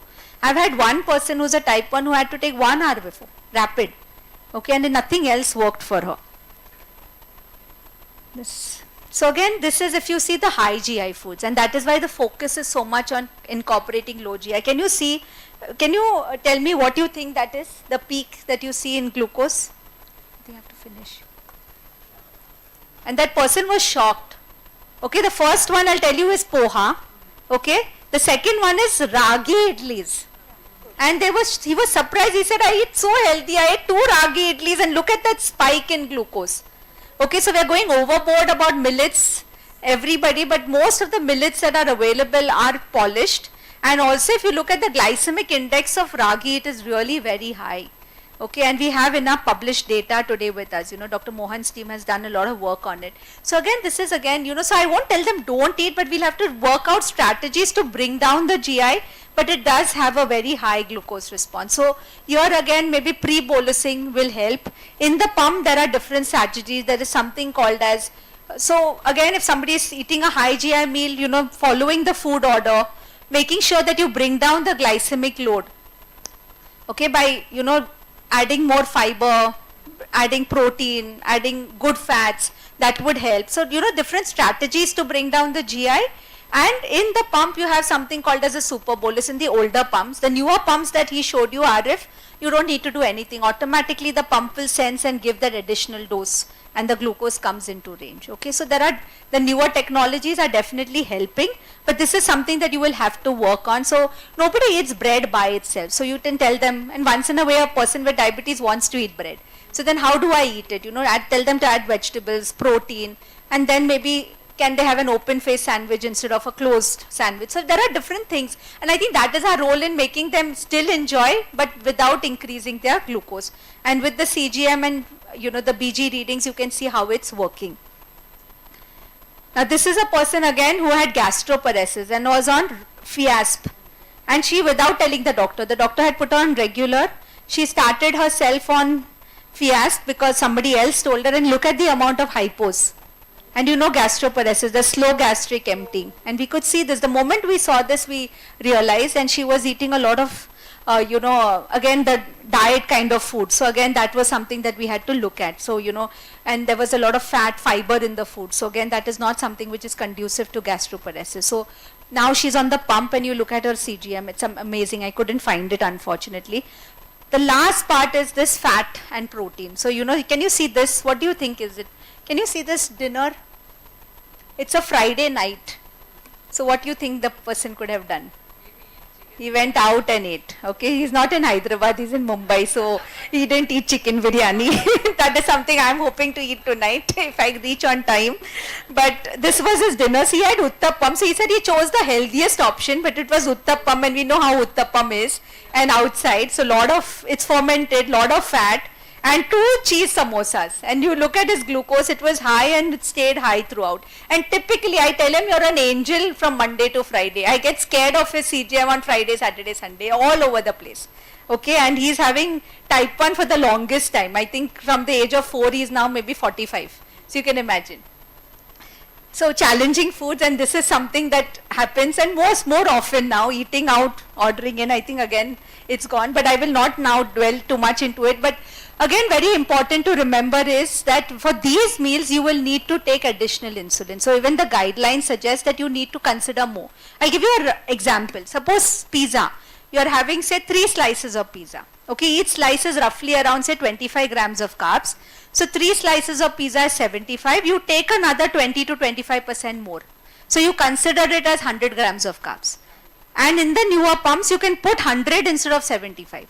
So automatically it will take care of the late rise. If the person is on insulin, the basal bolus, MDI regime, then the person will have to take a small dose of insulin later.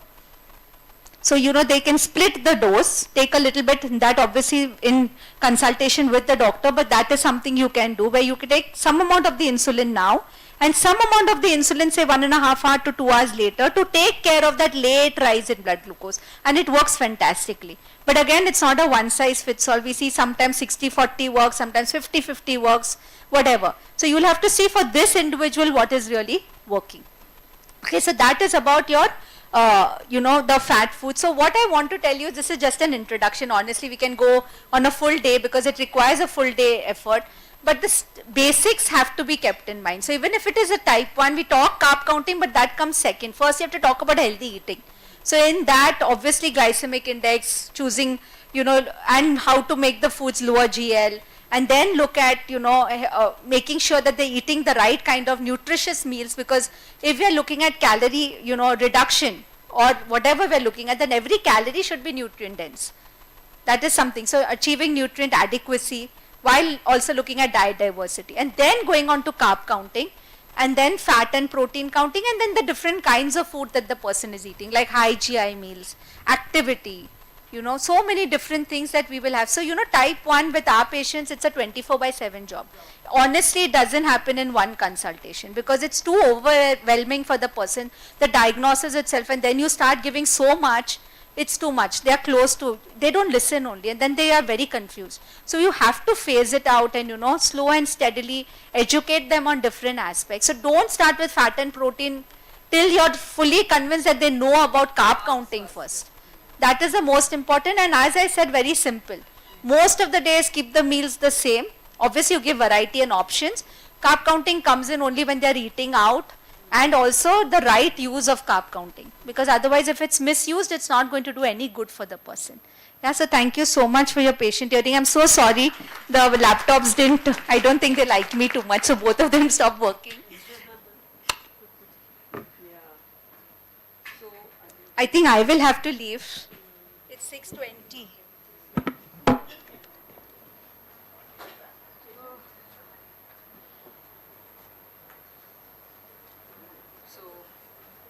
Thank you so much, Cheryl, for actually this talk was planned long back.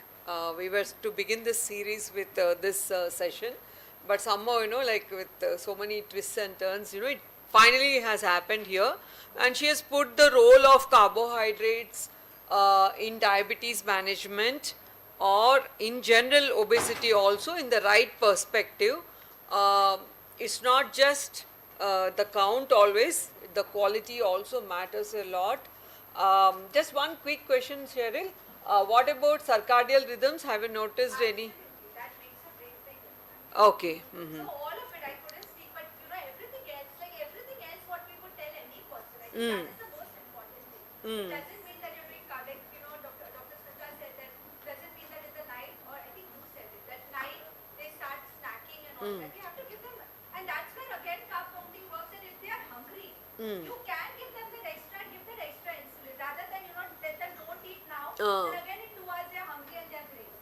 And then that's a problem. So, that is where this would benefit, and we can allow them to eat extra and take that extra shot of insulin.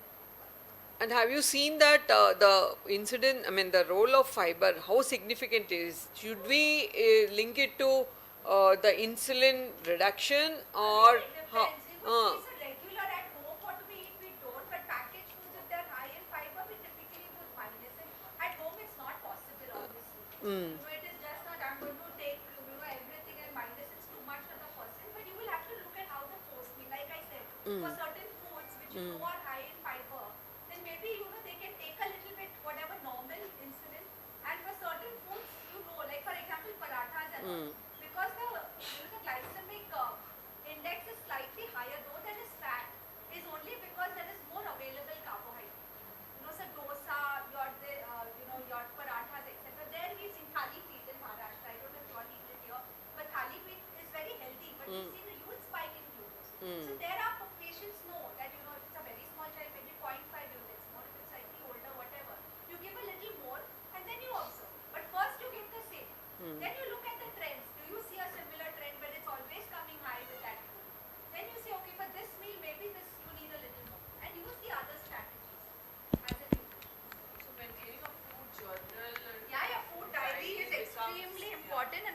accuracy, how many times are they really giving you the right information? Most often, I'm telling you, that day there was a huge fight where the father slapped the daughter. She's a teenage daughter, and she was so upset and angry. Why? Is because obviously, parents also become too much. That day one child actually cried, to me, and he said, my father doesn't think I'm human. Because the first thing he comes home, he'll ask me, how was my sugar? He's saying there is life beyond my sugars. So they are going through a lot. Imagine for them, every test is an examination. How fair, whether it's good, bad, and the parents' reaction, and then it's like, oh, you must have eaten something, or you would have done something. So there's so much. So this child actually went out and with friends, and other friends ate momos. Now this child was very scared to tell at home, and then child monitored the glucose and told a low glucose. When actually, then the father looked at the meter, it was high. So he went and slapped her.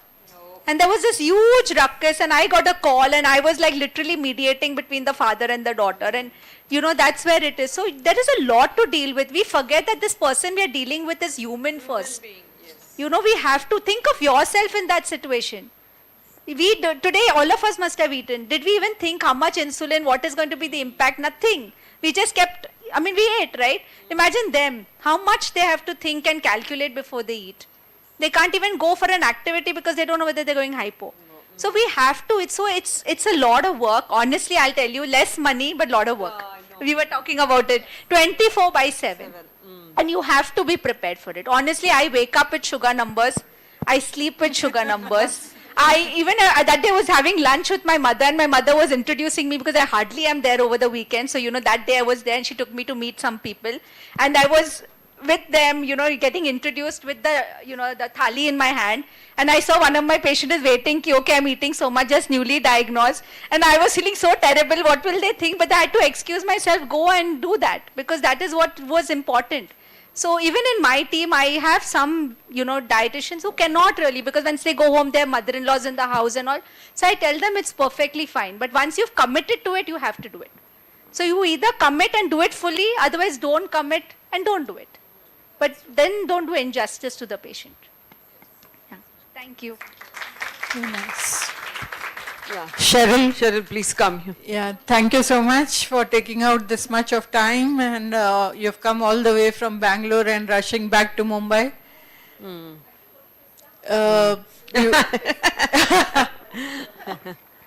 Yeah. Just a small token of appreciation for you for doing the needful today. Really, it was such a wonderful talk you have given, and I'm sure everyone has benefited a lot from this session particularly. And I would request Mr. Bala, our CEO, Shrestha CEO, to be here. And he's just come in time to thank you as well, your appreciation a little for what you have done today.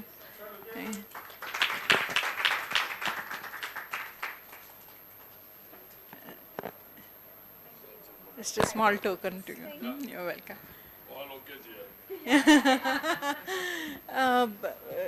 Do you want to continue with the question answer, or shall I ask Mr. Bala to speak a few words? You have some questions to ask, right? Okay. Yeah. Okay. Yeah.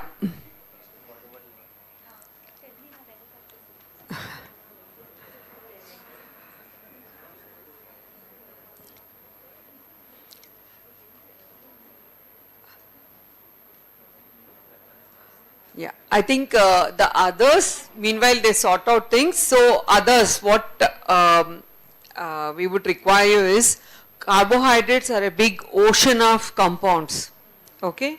And human body also is a very big complex, very complex mechanisms, and which are interrelated with not only energy, physical activity, muscle, okay, and hormones, okay, and the way we cook and how we are eating also, okay, and apart from that, gut microbiota plus genetic makeup, there are so many other things. So I would, at the end of it, of all those things, you all need to be aware of the technologies present, but be patient and first try to give a helping hand, which is very, very important. You know, first of all, we need to give confidence. You know, we need not be very strict. We need not be frightening them. Okay, please handhold them. And the same diet advice which initially they find it difficult, they will be easily be able to follow if you are if you mutually support each other. So that is what helps their life. Okay, I know it's very challenging. No, all of us know, we all have to accept.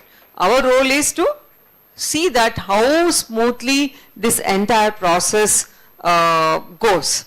Okay, so now the two doctors are here.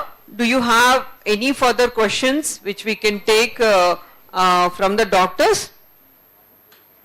You have any queries regarding types of insulin or any critical cases? Any other questions?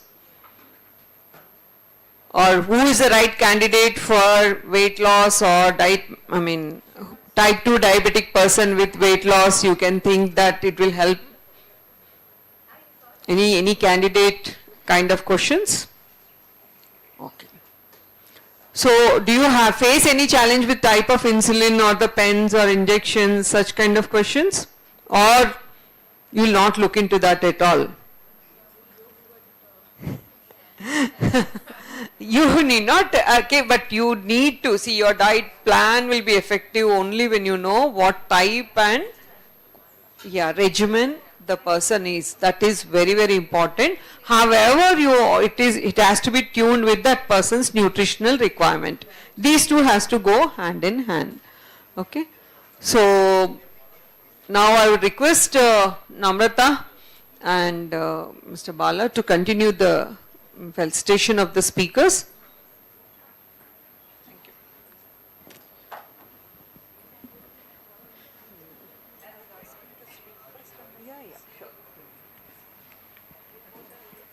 I would request you to speak first and then, no?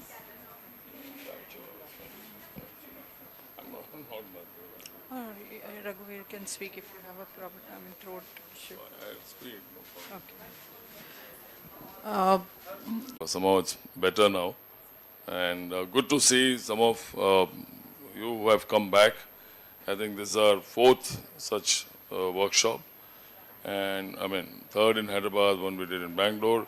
We're going to have one more soon, and so on, right? So for those of people who are absolutely first timers, we are doing this because as a company we've been doing farming, we've been trying to promote good food. Like we always say, a lot of people think organic food is about going back 50 years, 100 years, etc.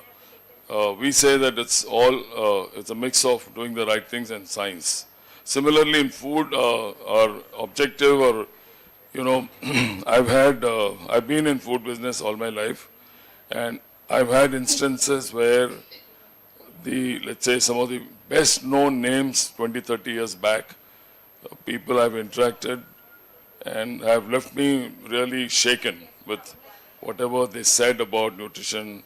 Some of them said, I'll put my name on your pack, etc., but they had no real knowledge of nutrition. So, you know, that was something which always bothered me, right? And today, the internet also full of so many things, right or wrong, and so many YouTubers, so many influencers, everybody being an expert. So I think our entire endeavor is to bring the right type of information. And like I heard Cheryl and you also previously, I was watching the whole show. I think the most important thing now is, you know, let's say some of you may already know some things, but today with your clients, your patients, asking a lot of questions, right? You can't just tell someone, do this or do that, right? Because they want to know why. Why are you telling me this? Otherwise, they'll start Googling, they'll start finding their own answers to those questions, right? So it's important, and that's what we are trying to do. Obviously, we are also trying to bring out food which is in line with what we are talking. Low GI rice is our first step. We have other products in the pipeline. And, you know, a lot of those products, like someone was saying just now, jaggery powder versus sugar, is still not largely well understood. People are consuming a lot of jaggery powder more than they should because they think it's all right, it's not sugar. So those things are happening, but I think there will be a time when things will become a little more neutral, and we'll have the right kind of information going to the let's say population at large. And also, like the other thing which for me is important in these sessions is like I personally keep believing and keep facing this, that for example vitamin D, I believe it's a huge scam because all the standards are written somewhere in the US by someone in the 60s. And today with, the kind of exposure to the sun, whatever we have, everybody in India, 99% of India's population will be vitamin D deficient, right? And so, I mean, nobody really has gone into measurement and changes and all of those things, right? So we are following what somebody did in the Western world 70 years back. And those standards no longer apply. So those things are there. So therefore, the whole idea is bringing experts, not just nutritionists, but other experts, and see what best we can do to help getting the right message, right communication, right information to all your clients, right? Hopefully, as we go along, some of you repeat yourself, come again. You will have questions, you will have, you will help us pick up topics, pick up speakers, request speakers who are really relevant for what you face. So today what we are doing is about diabetes, something else. So most of this is our idea. Okay, Dr. Janaki, Namrata, we think and we come up with some options. But hopefully you should also spread the word, right? This is not our enterprise is not a commercial enterprise that you come here and, all of that. It's honest attempt to help in terms of information. So as you go along, if you have queries, if you have more, let's say, challenges, thank you, bye.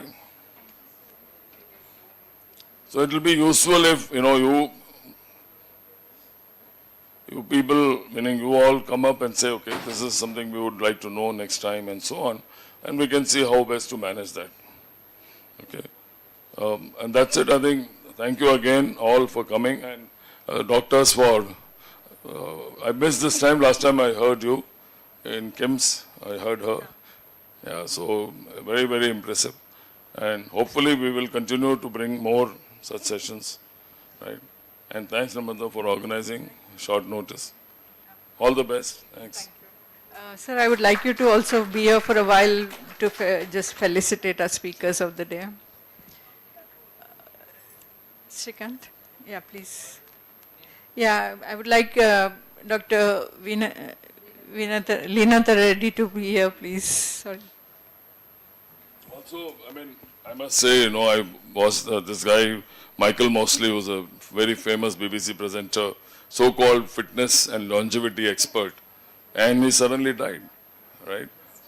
It's very unfortunate, but what it keeps reminding me is we never know enough. It's always a question of, there is nothing like, no one really understands the whole thing so well that, they can be really the expert. So we keep, upgrading our knowledge all the time. Dr. A big round of applause for Dr. Leenatha Reddy. Wonderful sessions we had today from them. Thank you, Doctor. Actually, I want to take a photo from this side. Till I am seeing none of the photographer is covering this way. You're all covering from the back. You're all covering. Which way? This way, the audience. The selfie way. Not selfie, but the way we look at how is the hall. Yeah. Yeah, Dr. Smita, please.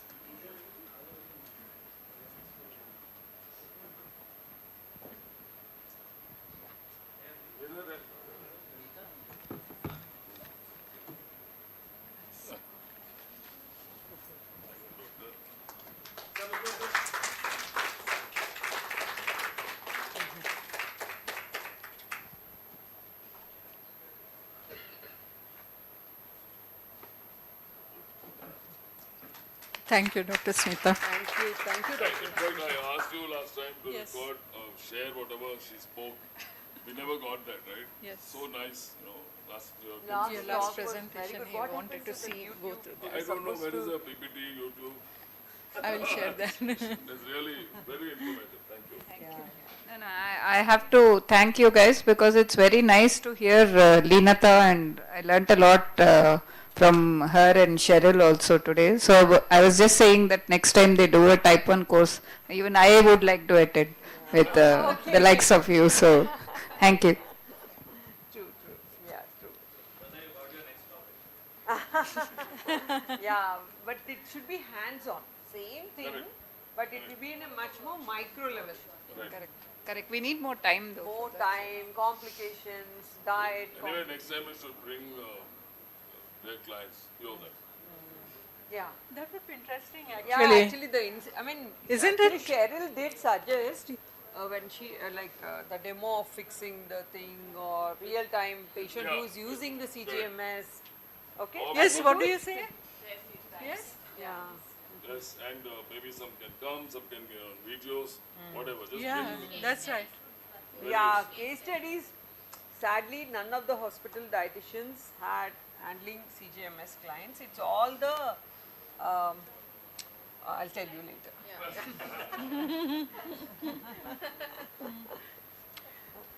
I think probably Yeah. next time we should ask Dr. Linata. Dr. Janaki, every time you're here. Why don't you like? I know. It's okay. Yeah. Please.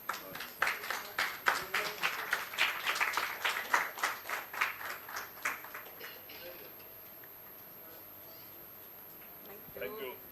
Thank you, Dr. Janaki, for the proceedings of the day went all well, except for the laptops troubling Cheryl particularly. I actually thought many more would utilize this opportunity. Exactly, yes. And particularly because it's not so easy to get experts from outside. Yeah. And this is something, it's not just about type 1 diabetes, it is so much useful even for type 2 diabetes or weight management or for any patient. In fact, we would request you to please spread the word about the Good Food Manthan program because it is a sincere effort on part of 24 Mantra Organic and many will benefit out of it. Not just the nutritionists but the clients and the patients will also benefit out of So it. much of gap between the study and directly jumping into the handling patient. So that bridge, we are trying to bridge that gap. Okay, and the more quality you give, the more patients will be. They'll have that trust. So, anyhow, They're thank there? you all for making time out and coming in. And we will continue this journey. We'll create another group so that we'll fix based on your consultation what would be the best thing for next. We also would like to appreciate Lopa Mudra from Abbott to have come and demonstrated so nicely through the slides as well as in a live measurement of the using the CGM. Yeah. Arif has gone, yeah? Thank you. Yeah, thank you.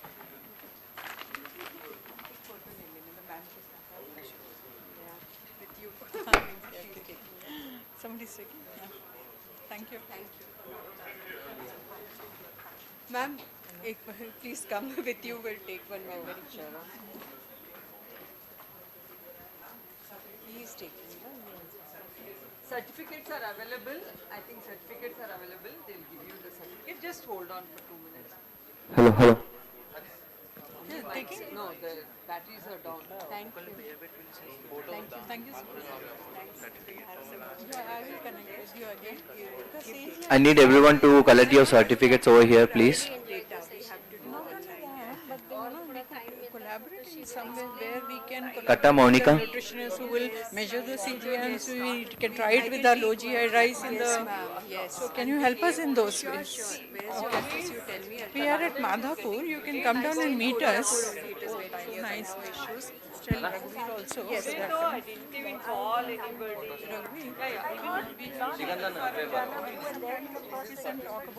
Providing CGMs for a study that we may want to do with the consumers or through these nutritionists or otherwise sometime maybe. We can just have a discussion first to see how we can collaborate probably.